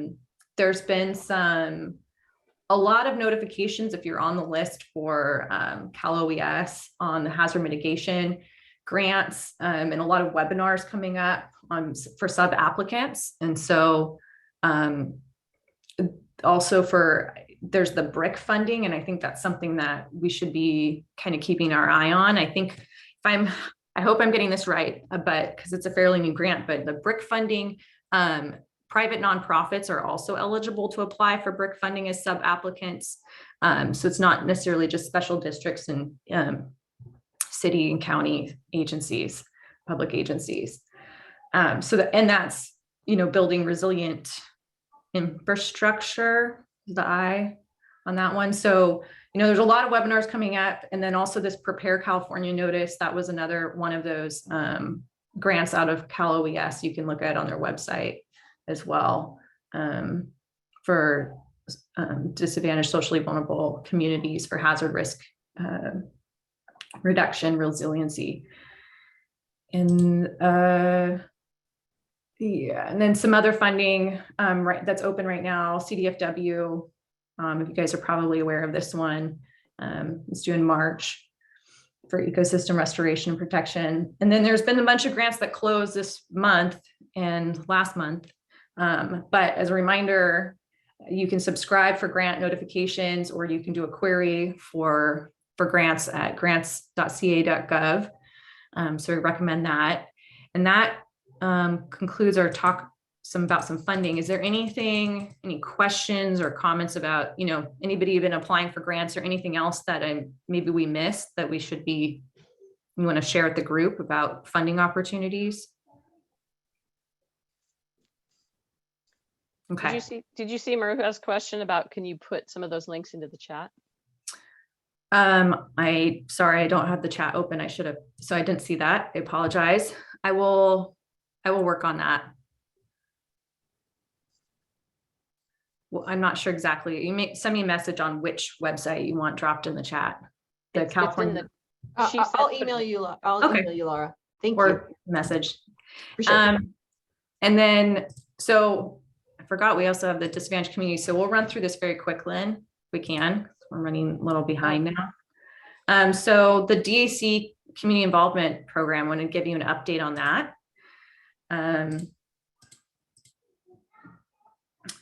So where we're at now, the tribal engagement phase is underway. We have a needs assessment report will be released in the coming next few weeks. Lynn and I just got the final one to review, and our DAC committee will be have a chance to look at that next week. And then there's also a dashboard being created with that, which I'm hoping we don't have a final deadline on when we'll have that available. I'm hoping also this month we'll have that in the next couple weeks. And that's going to be probably the best place to look at the needs assessment report findings for most of you. And then we've entered the final task, which is the technical assistance and project development. So this is where we have a request for proposals. Lynn, do you want to say more about that? Well, just because we've already talked about it a little bit, but yeah, the RFP that you should all have received, and we're going to be sending another reminder about it. It's with the deadline being on February 18th. It's any and all project ideas, concepts, needs for technical assistance, all of that. Programs, capacity building, facilitation, meeting facilitation even can fall under that. It doesn't necessarily mean that we'll allocate the funding for it. We have to that's what our DAC committee will do, is look at those and select based on their criteria. But it is really helpful to get those project ideas in, and it's a very easy RFP form to fill out. It's just a online like survey 1, 2, 3 form. So please share ideas in there. Yeah, because we might end up coming to some of you, United or, Casitas or some of the bigger agencies to ask for, well, in this watershed, sorry, United, to see if there are ways that you might be able to even partner with some of these entities that need help. So you're going to be a really important part. So you're going to talk about the training module, which leads into that. So yeah, another part of this final task is some training modules. So we have the first one next week. And that is really, it's really, you can see right here, the overview, but it's fairly straightforward information for, some of you are very seasoned with grant applications and shepherding projects through, but this is more geared towards folks and organizations that have not been as engaged in water management and funding projects. So really talking about describing projects and then finding partners, funding sources. That's the first part of the session. And then the second part in the afternoon, there's a second one. We're going to talk about the RFP more specifically in the technical assistance that's available for this program. So and I'll drop into the chat because we're encouraging anybody in this group that's interested, especially if you think you might end up being requested to be a partner on something, to attend this webinar if possible. So I'm going to put the Water Talks website link in the chat, and if you look at it, you'll see that there's a place to you have to register. If they can only attend one, the morning or afternoon, Lynn, would you recommend the afternoon one? I mean, yeah, if you're a water supplier, that's probably the best part for you to attend. If you're not, I mean, if you have time to do both, it's going to be what, 10 to 12 and 1 1:30 to 2:30. yeah, it's not a whole lot of time. And it'll be, Laura and I are actually presenting a lot of the information, and obviously the morning will be more introductory and probably overlap for, you know that stuff already, but the afternoon for sure. Okay. I had put this in here at the end as just something I want to share with you all, as some to change gears a bit, priorities for this year, and just highlight some of that for you since the first meeting of 2022. And I kind of, oops, let me go back. There we go. So just some of the program, the priorities for this, for our watershed committee, and this overlaps a lot with IRWM program, but our round 2 IRWM, obviously that's a high priority for us this year. And then ongoing management support for the disadvantaged community involvement program, as being, since I'm one of the task force members for that program.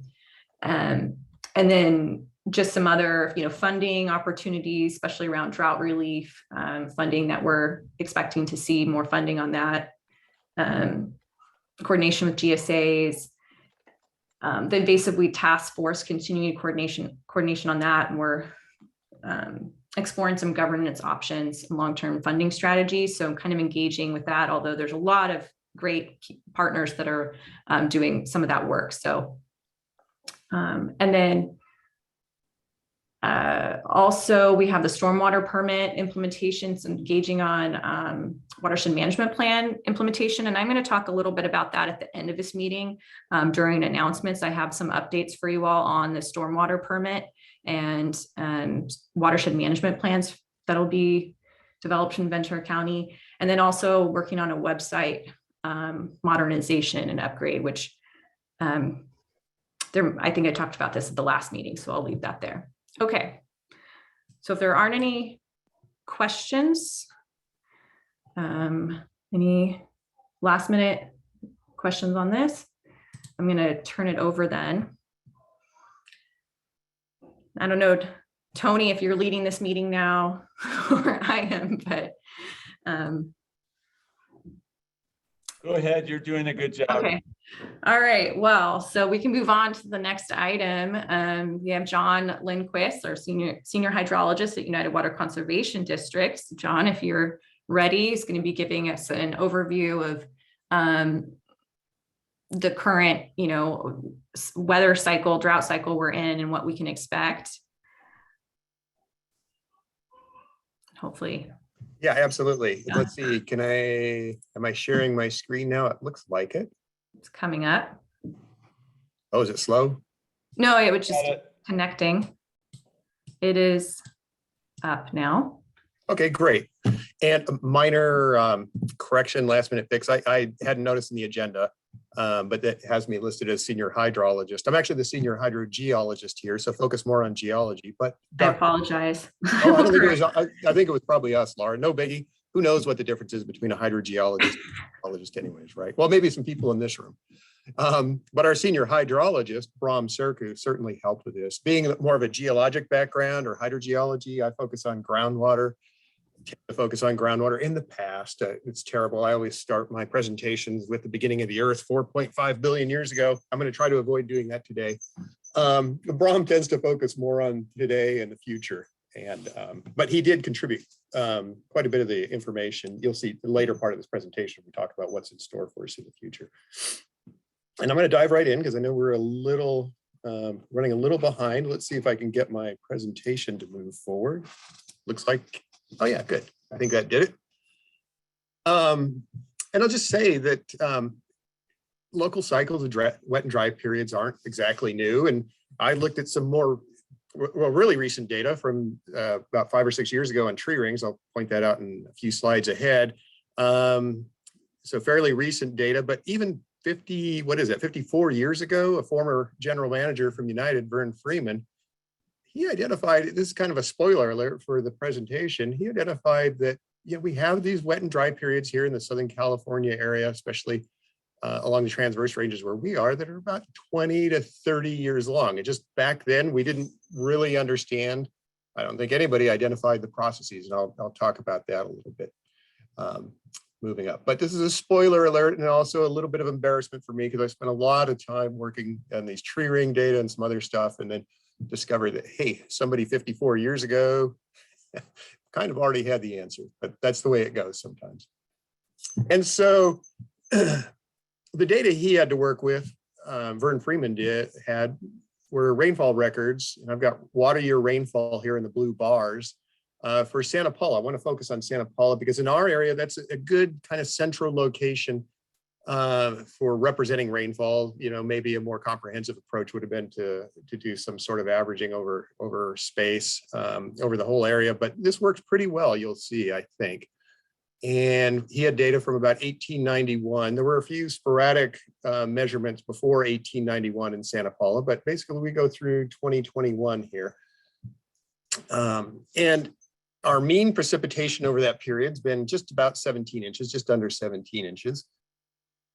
But if you look, if you kind of just eyeball in things here, we'll use a more quantitative approach in a second, but just eyeballing things, you can kind of see something that looks like a sine curve in how rainfall, these cycles of wet and dry, and it kind of makes sense. And it is spaced, these dry cycles and the wet cycles are about 20 to 30 years apart.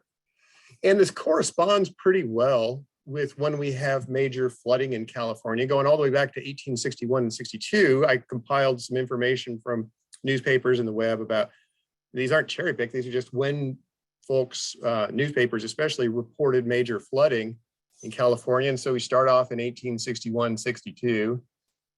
About 23 years later, we had 40 inches of rain in Santa Paula. 1914, so 30 years later, newspapers reported probably the most disastrous flood in the history of the county. And this is funny, you'll see, because we're going to have a series of the most dangerous or worst flood, disastrous floods or worst floods, virtually every wet cycle since then. 1938, so 24 years later, the most damaging flood in recent times in Southern California was reported.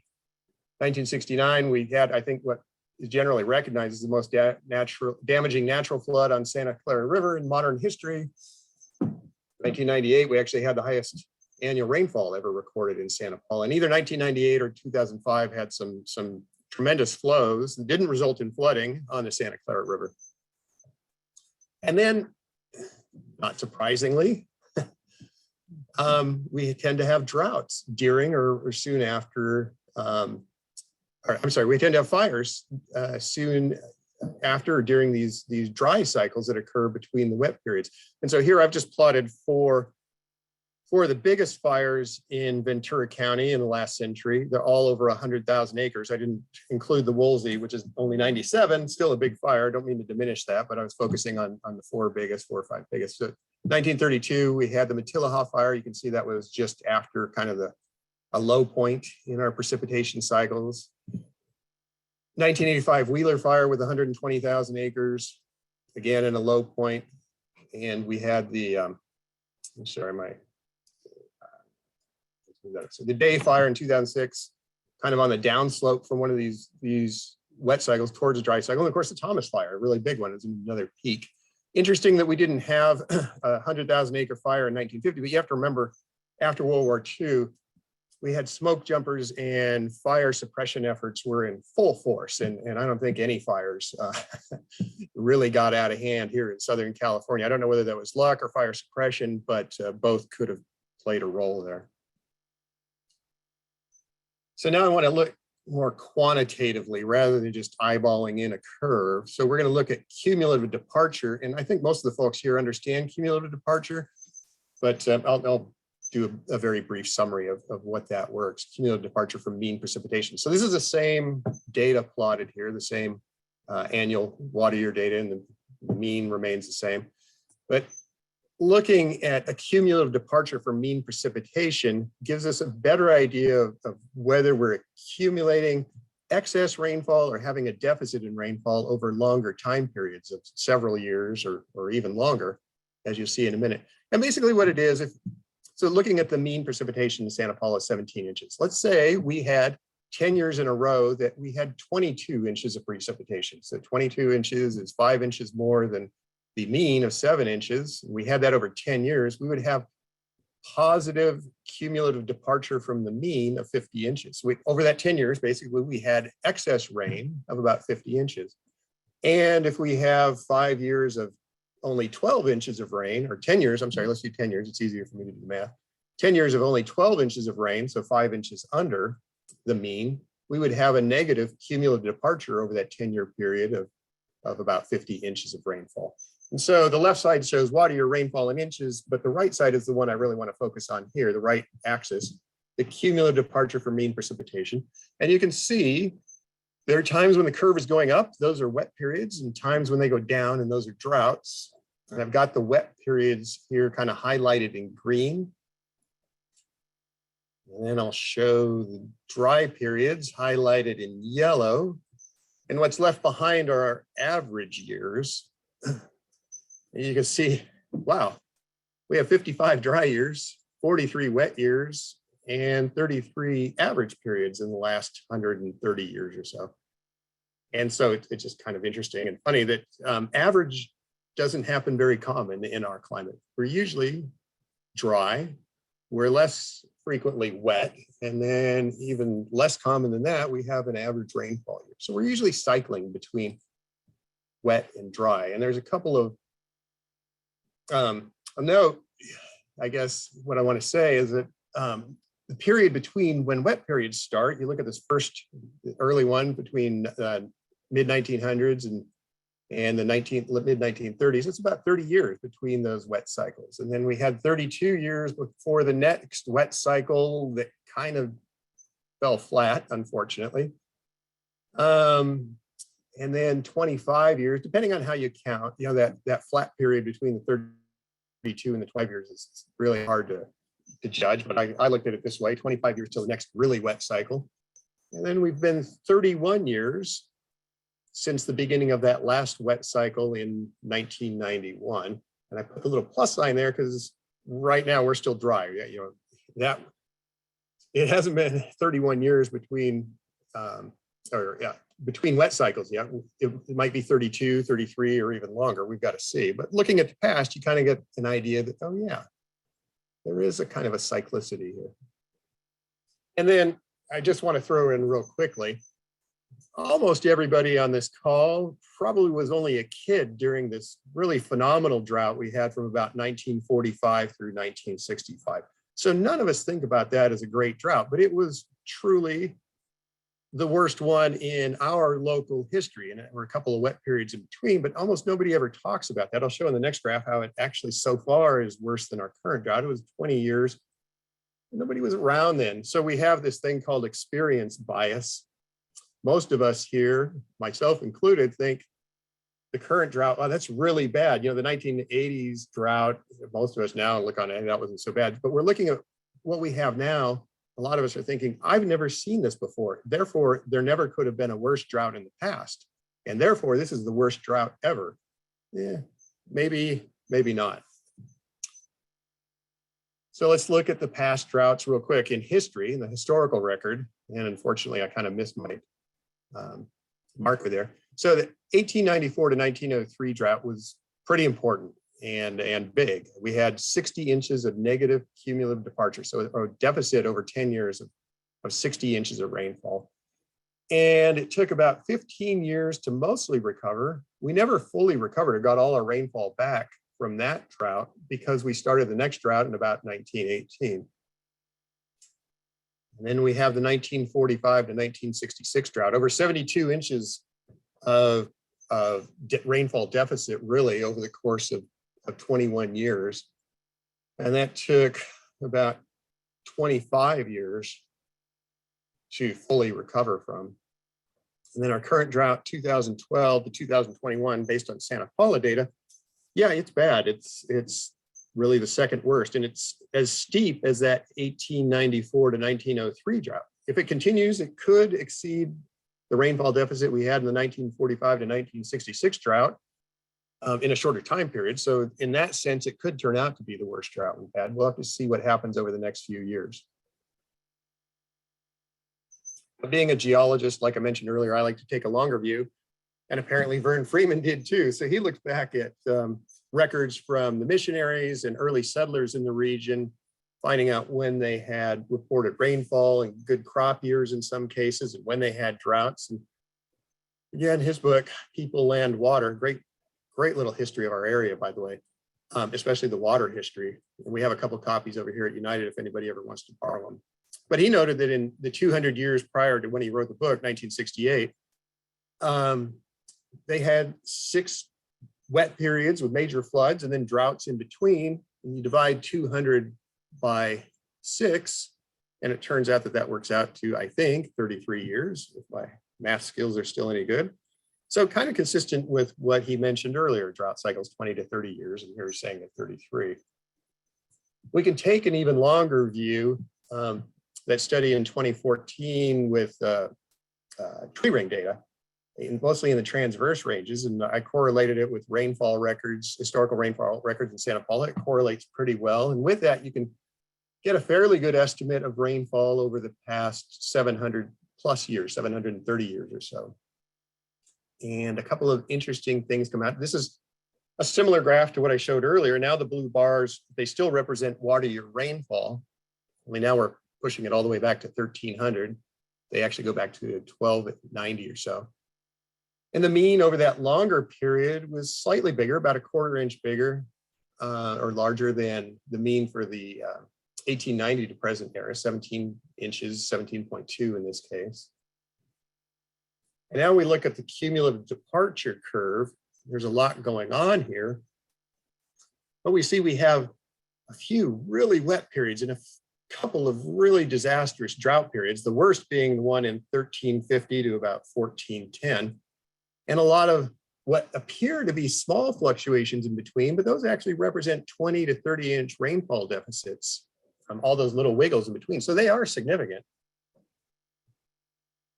I'll point out real quickly that on the left side of the graph, that huge drop of 100 inches between 1350 and 1410, that coincides with a couple of things. One is the Black Death, the plague started in 1348. And amazingly, some climate researchers in serious peer-reviewed journals have tried to correlate the loss of population then with more sequestration of carbon as fields went fallow and nature took over. And maybe that caused a little bit of climate change back then that resulted in drying. But there were also some volcanic eruptions. I think the mainstream science is focusing on volcanic eruptions then causing some moment, well, not brief, but a few hundred years of regional climate change. A lot of folks think that the little ice age meant the whole earth cooled down. And I think the current thought is no, it was more regional in nature, but it certainly looks like it affected our region. And then we have a couple of big wet periods and more droughts in the 1750s. And our current drought, as well as the one in the 1940s, are pretty significant also. But if you add up all those little drought periods, seemingly little drought periods, 20 inches or so of cumulative positive departure, rainfall surplus, that's what the little stars are. Every time that I could count that we had approximately 20 inches or more of positive cumulative departure, you see that it's pretty consistently about 4 of these wet periods per century. And if you look at the droughts, negative cumulative departures of 20 inches or more, once again, you see, for the most part, it's about 4 times per century, about every 25 years. So again, consistent with what Vern Freeman discovered back in the 1968 or pointed out in 1968. And so what causes this? It looks like we're seeing a pattern, and maybe there's an explanation, whether it's geologic or meteorological. And a lot of us know, we focus on El Niños and La Niñas and have high hopes in El Niño years and usually feel pretty cautious or concerned when we have La Niña years. Although 2021 was a La Niña year that, 2020, we're in a La Niña now, this kind of the water year 2022, and we've had phenomenal rainfall in fall. But in general, La Niñas, they tend to be drier, lead to drier conditions here in our area in the Southwest, while El Niños tend to lead to wetter conditions. But their cycles are only about 2 to 7 years, not this 25 to 30 year period. And so in 1995, atmospheric scientists they defined for the first time the Pacific Decadal Oscillation, or PDO. And it's basically a more comprehensive look at ocean conditions similar to El Nino. And we have a positive or warm phase PDO. We tend to get more El Nino years and more atmospheric rivers hitting Southern California. So that's a good thing. And then during the negative or cool phases of PDO, we tend to have more La Nina type conditions down here, and they get more rainfall farther north, and we miss out on that. And it turns out that the cycles for PDO are pretty much recognized as being 20 to 30 years. So that's probably a good fit. At least it's a potential explanation, right, for what we see here locally, these 20 to 30 year cycles of rainfall in our transverse ranges in Santa Paula specifically. So looking at historical PDO cycles that National Weather Service, NOAA, the National Oceanic and Atmospheric Association or administration put together, they kind of tried to put together what the PDOs would have looked like in the past prior to when they were first defined in 1995. And that's what I'm showing here. The pink and red show positive or warm phase PDO cycles. And the blue colors here show cool to cold or negative PDO cycles. And it turns out, just eyeballing this, there's a fairly good correlation. You can start to see that when we get these PDO warm cycles, a couple years later, we start having an extended period of good rainfall where we have these big surpluses, positive accumulative departures in rainfall that have been so helpful to our region, in fact, critical to our region. And then we see that when we have these cold phases of the PDO, we tend to have average or negative cumulative departures, droughts basically in our rainfall. That's not perfect. And I really want to point out here, this is important. Look at the 1960s in the middle. We started getting into a warm or positive PDO, and then it petered out only after a few years. Timing wise, that should have continued and given us a good wet cycle, but it didn't. It just dissolved in front of our faces. And then if you look at 2015, the same thing appears to have happened again. We had a couple of El Nino years. We had a positive, it started a PDO positive cycle, and then it just seems to have collapsed, and we still find ourselves in a drought. So it's not perfect correlation. You can see the PDOs tend to get started on occasion and then collapse, and then we have to wait another 20 years. And we'll talk about what we're facing in the future now, but it's certainly a cause of concern for me that we might have another few years of drought ahead of us. And you can see these PDOs tend to start somewhere between 25 and 33 years apart. So it does, everything kind of fits for the PDO cycle. And then affecting our local precipitation. Now, if you look at the larger picture, like the larger American Southwest, the Colorado Watershed, for example, modern research or recent research from about 2020, precipitation patterns there suggest the PDO has a pretty weak influence there, and that's more directly and strongly influenced by El Nino type patterns. So it depends on where you are, whether the PDO dominates or whether other patterns dominate, including the El Nino, La Nina, or ENSO.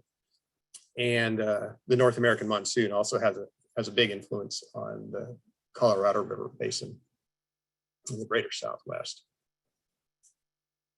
So we kind of understand the past, and I started thinking, well, that's all great. In fact, we have 700 years of history, but things are changing, aren't they? Right around us. We hear this every day, and we see the impacts every day. And you can see that, we often talk about atmospheric CO2 rising since the industrial age. It didn't rise all that much between 1850 and 1950.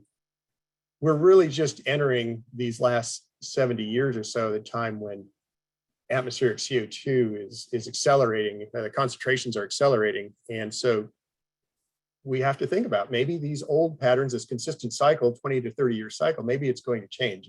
Maybe we can't rely on these patterns to just repeat. So let's look into forecasted atmospheric or anthropogenic climate change impacts real quick. And here I'm going to focus on two works, two studies. First is California's Fourth Climate Change Assessment, where they made projections of mid 21st century.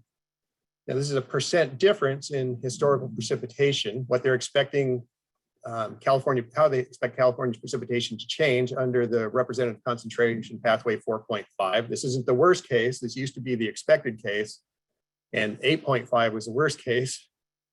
Now it's becoming a little less clear that we're going to meet our CP 4.5. So maybe we have to think about 8.5. But the point is, the little star is about where we are. And the projections, at least in 2018, were for about a 1.1% increase in precipitation by the mid 21st century.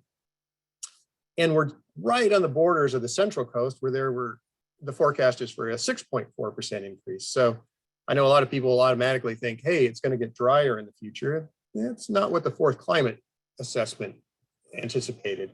And looking ahead to the late 21st century, then the projection was for a 0% change here in the South Coast, but a 6.2% increase in precip as you move farther north. So maybe if these projections turn out to be accurate, maybe we're kind of in between 0 and 6.2% increase in precipitation. It's tough to say. But we have another problem, and that's the temperature increase forecasts. So here we are again. These graphs aren't showing percentages. These are showing actual temperature in degrees Celsius increases. And you think, a lot of us anyways, think, oh, 2 degrees, that doesn't sound bad. But remember, these are degrees Celsius. So you got to double that in terms of Fahrenheit to get back to Fahrenheit. And so that's 4 degrees warmer here in the South Coast. And not only is that going to make things a little hotter for those of us that live here, it's also going to have impacts on evapotranspiration. So that's mid 21st century. And then late 21st century, we're looking at more slightly higher. This is getting close to 5 degrees Fahrenheit. And of course, it's absolutely a concern. And it affects things like evapotranspiration, which can affect runoff, which I'll get to in just a second. And I want to add that the RCP 8.5 projections for rainfall are about the same. They don't change that much from my previous graph. But for temperature, they increase quite a bit. So that really, hopefully we can avoid that RCP 8.5 scenario. It would be important for our water resources along with everything else. And I also want to talk about the local study that I think Lynn Rodriguez was involved in, Oakley and others. They looked at some of these projections, and they looked at it downscaled more closely at Ventura County. And I think they were looking at RCP 8.5. And in their study, their results, they had winter expected to be slightly wetter, spring and fall be slightly drier, but overall, number of dry days is expected to increase. And that leaves us with more intense rainfall on the remaining wet days every year. And that implies basically that we're going to see bigger storms come through, probably less frequently, have more rainfall. And that means bigger flows in the rivers occasionally, a little, but less frequently again. So kind of a tough situation to deal with, where we have longer droughts, more intense droughts, and more intense dry periods too, but then we have bigger storms. And this overall consistent with the DWR's climate change forecast. And then they noted the same thing, this overall increase in temperature, which can have an impact on evapotranspiration. That would affect run flow and stream flow, but also means more demand for water by people and crops, which is an important part of this as well. We can't just say, hey, we're going to have the same amount of water, we're all good. If we have more demand, then that means we need more water. And then Brom worked on these runoff predictions based on future forecasts of rainfall, and also Department of Water Resources climate change factors on stream flow. They've got some they sent to folks to work on for their GSPs. And even though there's more rainfall falling in the future under the forecasts, you can see that the 2030 climate change factors and 2070 climate change factors, which are more intense, they actually lead to less runoff in both the Sespe and in the Santa Clara River by 5% and 3% overall, the long-term average. It's not a daily thing. Things are going to fluctuate from year to year and day to day, but on the long-term average, at least the way we modeled it, suggests we're going to see decreases in flows. And the impacts, one of the impacts that affects United that we were modeling is our diversion rates. What can we divert? Even though there's overall forecast to be more water, it tends to come in these spikes. You can see with no climate change in the blue, it's kind of drowned out by the climate change factors in orange and gray. This is what we might be able to divert. We get capped under our current requirements. And so we're going to be missing more of these higher flows if we don't make changes. And that relates directly to our Freeman expansion project. We would like to make sure that we can divert more of these really high flows. It's a tiny fraction of those high flows, but there's a lot of water there and it's muddy. And so that's why we have these larger new recharge basins. But the hope is that, or not the hope, but the plan is to capture more of these peak flows, because otherwise we're going to, again, even though it's going to be a little wetter in the future, at least under the forecast, our diversion rates would decrease overall because of the spikiness, of the flashiness of the future projected flows by 3% or 6%. So that's a big driver behind the long-term Freeman diversion project. So I promised or teased that we'd talk about when we'd see rainfall again. And I really want to focus on when the next PDO is going to arrive. And El Nino, ENSO could have an influence a short term of 2 to 7 years, but when are we really going to get another 10-year period of a lot of big rainfall years? And if we assumed it was just going to be, the standard 33 years from our last initiation of a PDO warm cycle, then we're due any year now. And that sounds great, but the problem is we had that collapsed PDO in 2015. And if we have to wait, like we did in 1965, if we have to wait 20 years for the next big wet cycle to start from 2015, then we're really looking at 2035, not 2025, which would be my hope. And NOAA, the National Weather Service, National Oceanic Atmospheric Administration, I want to focus here on this is their PDO. They do this, I think, monthly. They have these forecasts, or maybe it's quarterly.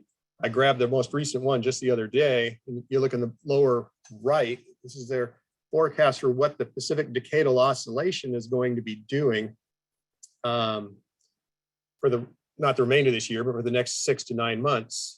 And it's consistently negative. They have a bunch of models shown in brown. None of them turns into a positive PDO. And the ensemble, the red line in the middle, is firmly in negative or cool phase territory, unfortunately. So I don't think we're going to see the onset of a PDO, or they don't think, and I would agree, that we're going to see the onset of a PDO warm cycle and a bunch of rain anytime soon, unfortunately. So in summary, absolutely, the last 10 or even 20 years have been rough in our area. Following the wettest decade in recorded history, the 1990s, phenomenally wet. We had an average decade and then a very dry decade in the 2010s. And not surprisingly, we had some major wildfires. And it's not surprising, but that the 2000s and 2010s coincided with a PDO cool phase. It was absolutely consistent with historical climate cycles going back 700 years.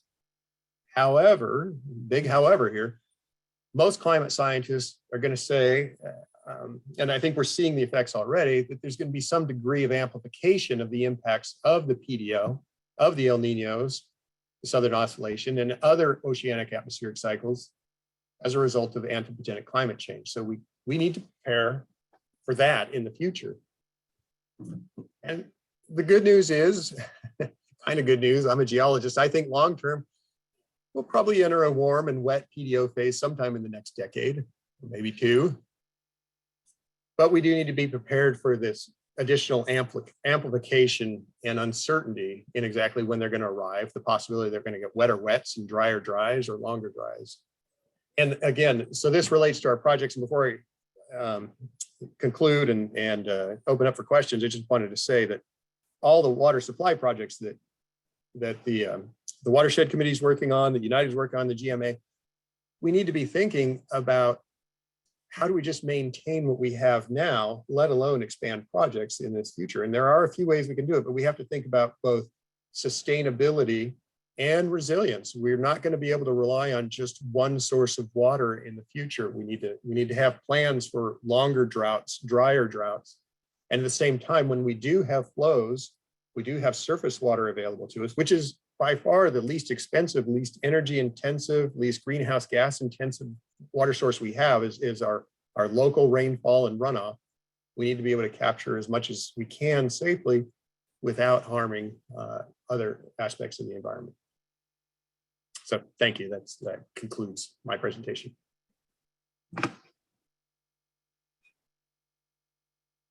Wow. Thank you.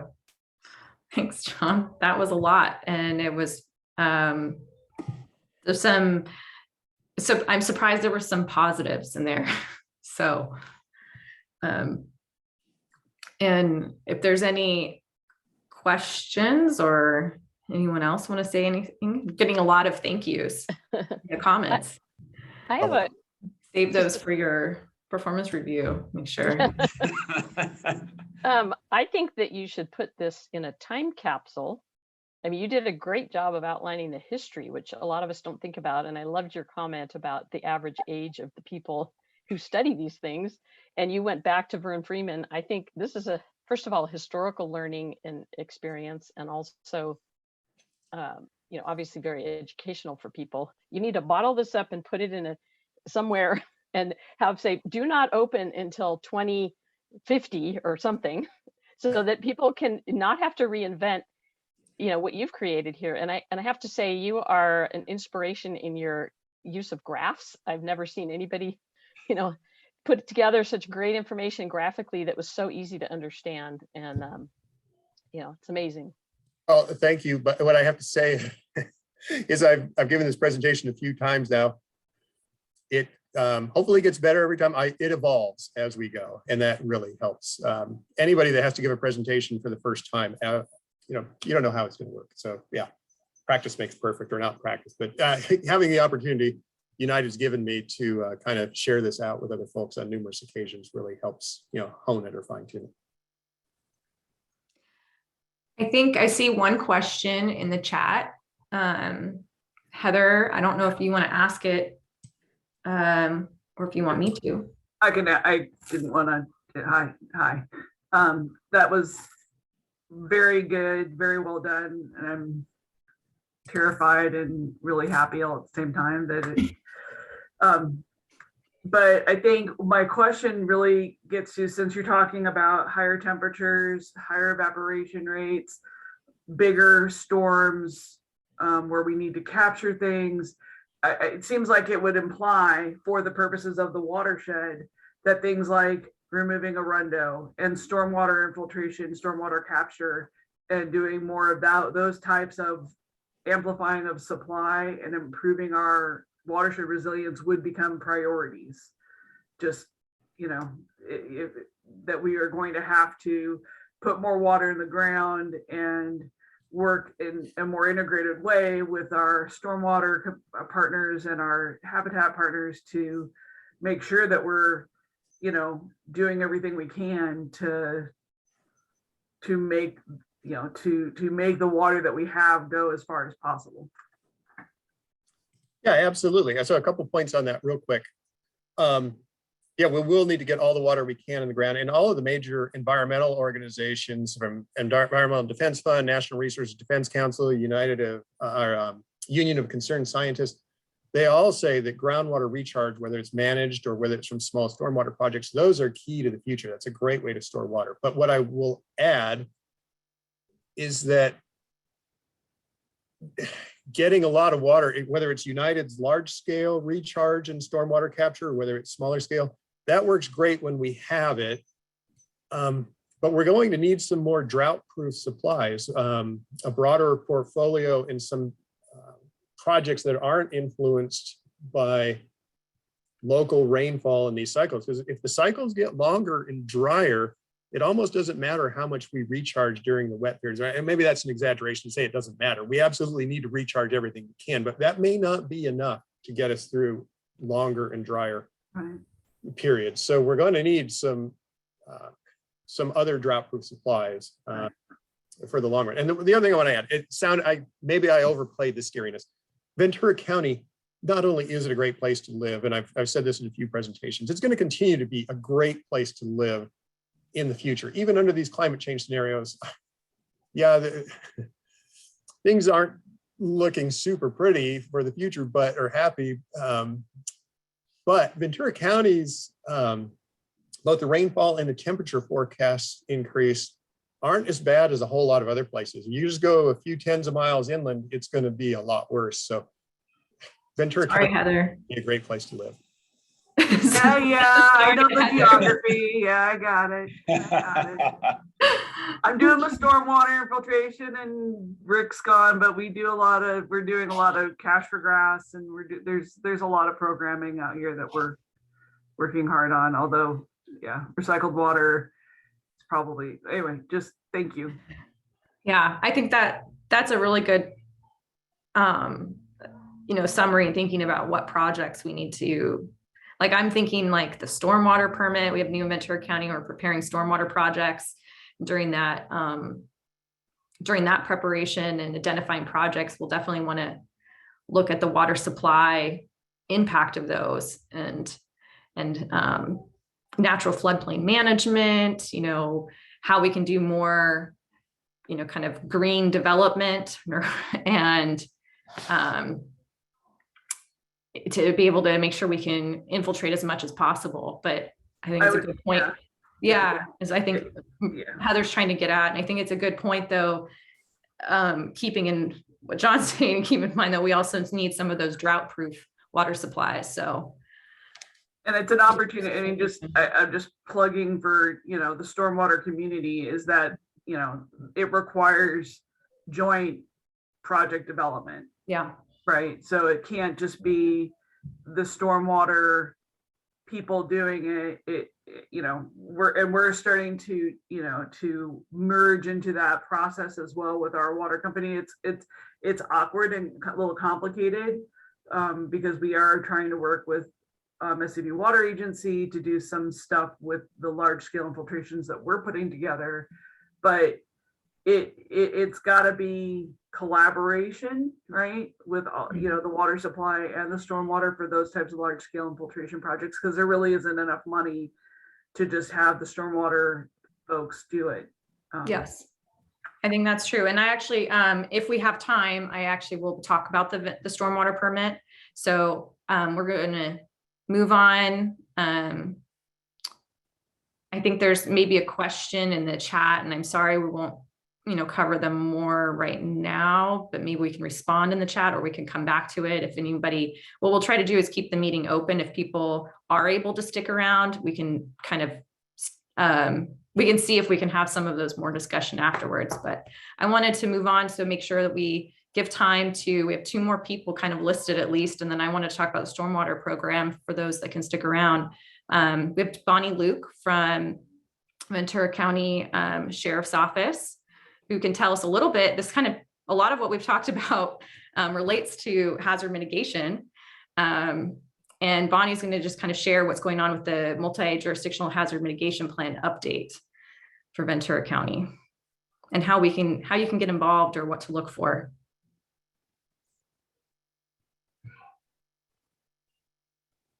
Oh, hi, Bonnie, I don't think we can hear you.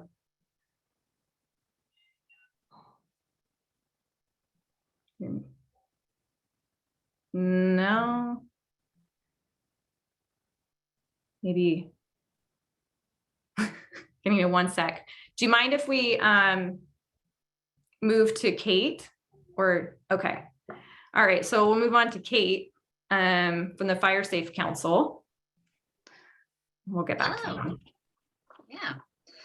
So my name is Kate Furlong. I've worked with many of you in previous roles and now working for the Fire Safe Council.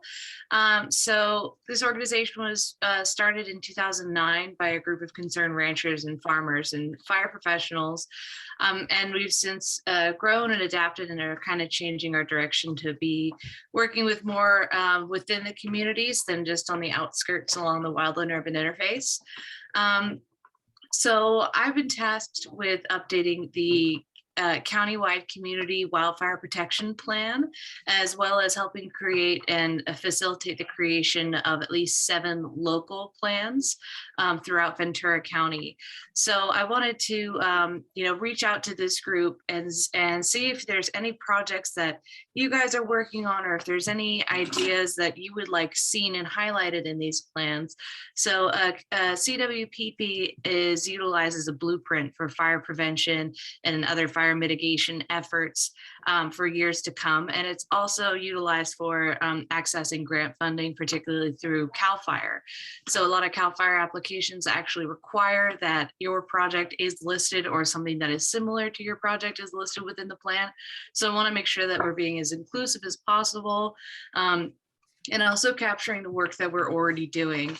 So these plans usually cover community education and engagement, structural hardening, defensible space creation, fuels treatment, evacuation planning, and then other mitigation projects. So I know this group is, a lot of it would be mostly the fuels treatment. So I'm trying to make sure that we're highlighting Arundo in this plan, because that was not mentioned in the previous plan. The one that I'm updating was written 11 years ago. So there's been quite a huge change in wildfire throughout Ventura County since then, and throughout the whole state. So I want to make sure that we're being inclusive in our process, including as many groups as possible, and making sure that we're helping facilitate everyone getting as much grant funding as possible. So I just wanted to reach out and see, what kind of projects are already being conducted by different groups, and then other future projects that you would also like to have listed. So I have meetings pretty regularly. We have an invasive plant council group that I meet with, and we try to go over all the Arundo removal, but any other like erosion projects or fuels mitigation projects, I want to make sure that we're capturing those as well. Thank you, Kate. And you want to, thank you. Can you put like your email, or if there's any kind of like website in the chat? Yeah, definitely. Contact with you. Great. Yeah. Thank Great. you. Thank you. Thanks. And Bonnie, I don't know if you're able, if we can hear you now. I don't know. Yes, we can hear you. Sorry about that. No problem. Pop back on for you. Technical difficulties, my apologies. So Laura invited me to chat with you guys a little bit about the county's hazard mitigation plan and the update that we're doing for this plan. Not sure how familiar some of you guys are. This is one of the county's overarching plans that's housed underneath the Sheriff's Office of Emergency Services, primarily because we handle the big nasty disasters that come through. And we have some familiarity with the different hazards that we all have living here in Ventura County. This is a planning document that traverses agency boundaries, however, so it's a multi-jurisdictional, multi-agency effort. We have 24 planning partners joining us in this planning update. The plan was last updated in 2015. So it was up for renewal this last year. The process due to COVID and changes in how FEMA, really wants the process to go have taken a little bit longer, as with most things the last couple of years. So we're winding it up right now. We started really kind of doing the heavy lifting for the outreach and steering committee work starting in March of this last year. We have an additional steering committee meeting coming up February 9th. And right now we're compiling the plan. But what's important to know about the plan is that it involves the intention of the county and all of its partners working with stakeholders in the community, other non-governmental agencies and groups to kind of build better communication and strategies about hazard mitigation. And hazard mitigation is everything from, what you do during, after, but most importantly, long before we have a disaster. And so a lot of the projects that might not get funded because they're not really all that exciting to people unless it's in the moment of a disaster, and so you're going like, what are, outreach things, or I'm building a bridge over here, but people don't really, it's not really a sexy looking project, right? That's hazard mitigation, though. These are the projects that really make a difference when we do have, say, floods or we have fires move through. And it's those things that people don't even realize have been funded or occur that will preserve life, health, and safety later. So this plan is put together, and we kind of go and all knock heads, throw some punches around in the rooms with everybody in order to try and kind of figure out what are our critical facilities, where have we had changes in the last 5 years in terms of development, population, or in land use that might influence or affect how the hazards that we know we have in the county will impact these areas, and look to kind of go for the next 5-year cycle as to what are the things that each of the jurisdictions that we have that are planning partners want to prioritize and look at for projects that they might be proposing and seeking grant funding for from FEMA or the state government in order to accomplish during this cycle.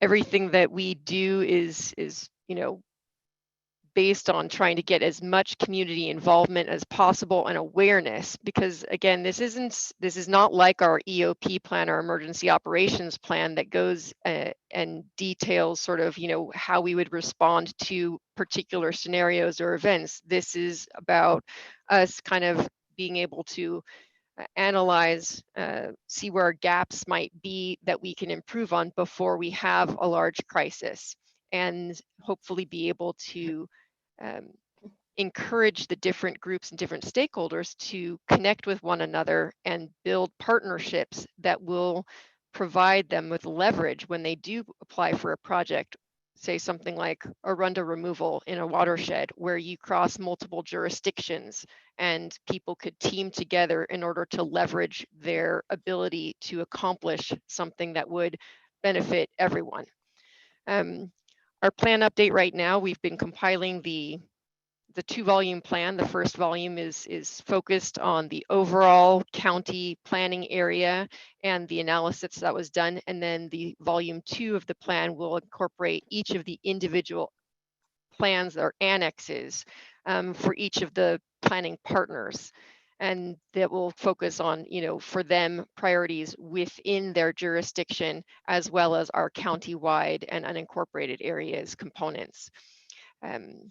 We're working on getting out for a public comment period, knock on wood, hopefully starting in mid-February. I might be delayed a little bit because it's just a really big document, and every time, every cycle, these things get larger, it seems.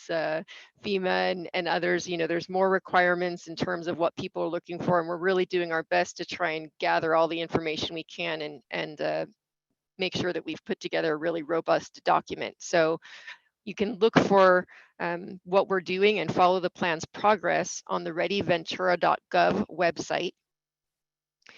That's our OES's preparedness platform. And you'll see a link to our plans and our plans updates that we're working on.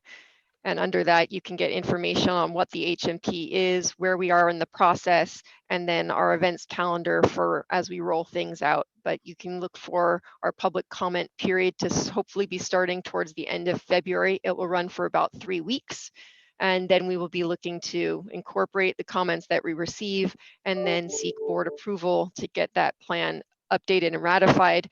It's a very important plan in terms of showing the county's intention and forward thinking when applying for FEMA and other disaster related and hazard mitigation grant funds.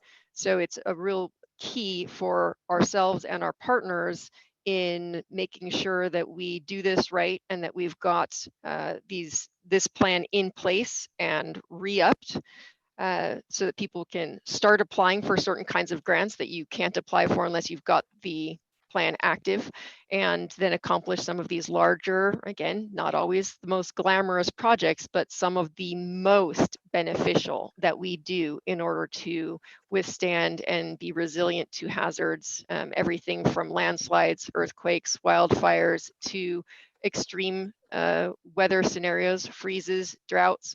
All of these things come into play for us and are potentially able to be addressed by actions that the jurisdictions propose under this plan.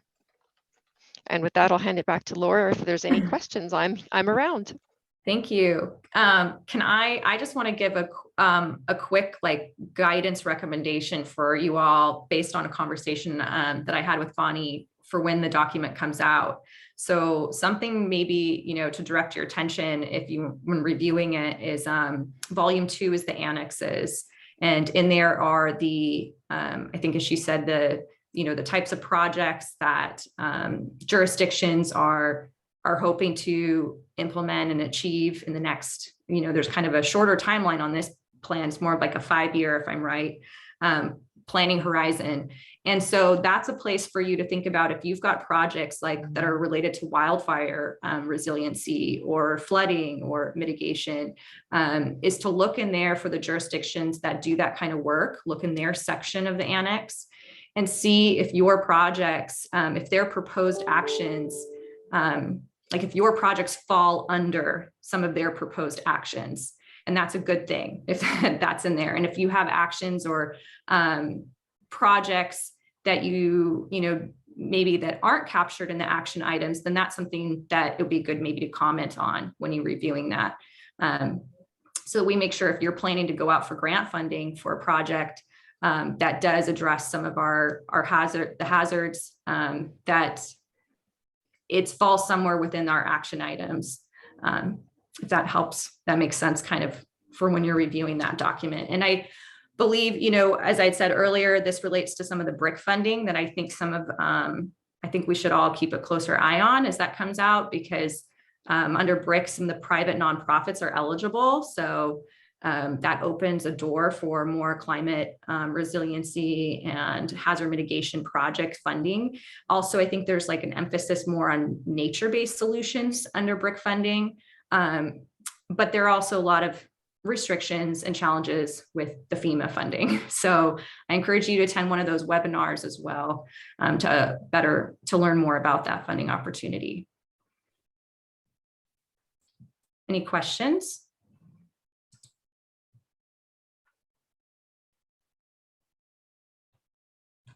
Not seeing any. Okay.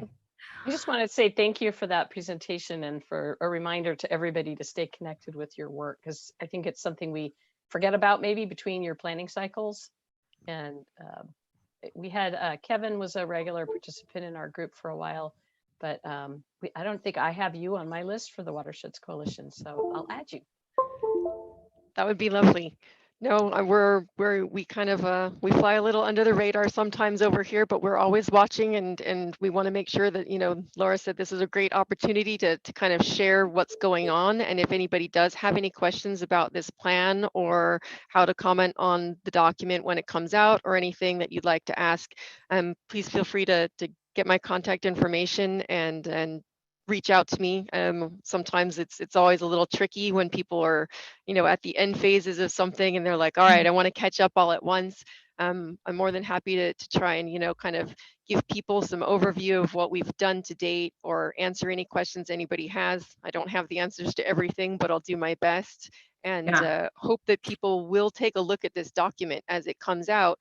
Not so much necessarily, I mean, it's a big, ugly document, but it has a lot of good, valuable information in there, and specifically for groups that might be looking to do things and wonder who else is doing the same thing that we have in mind.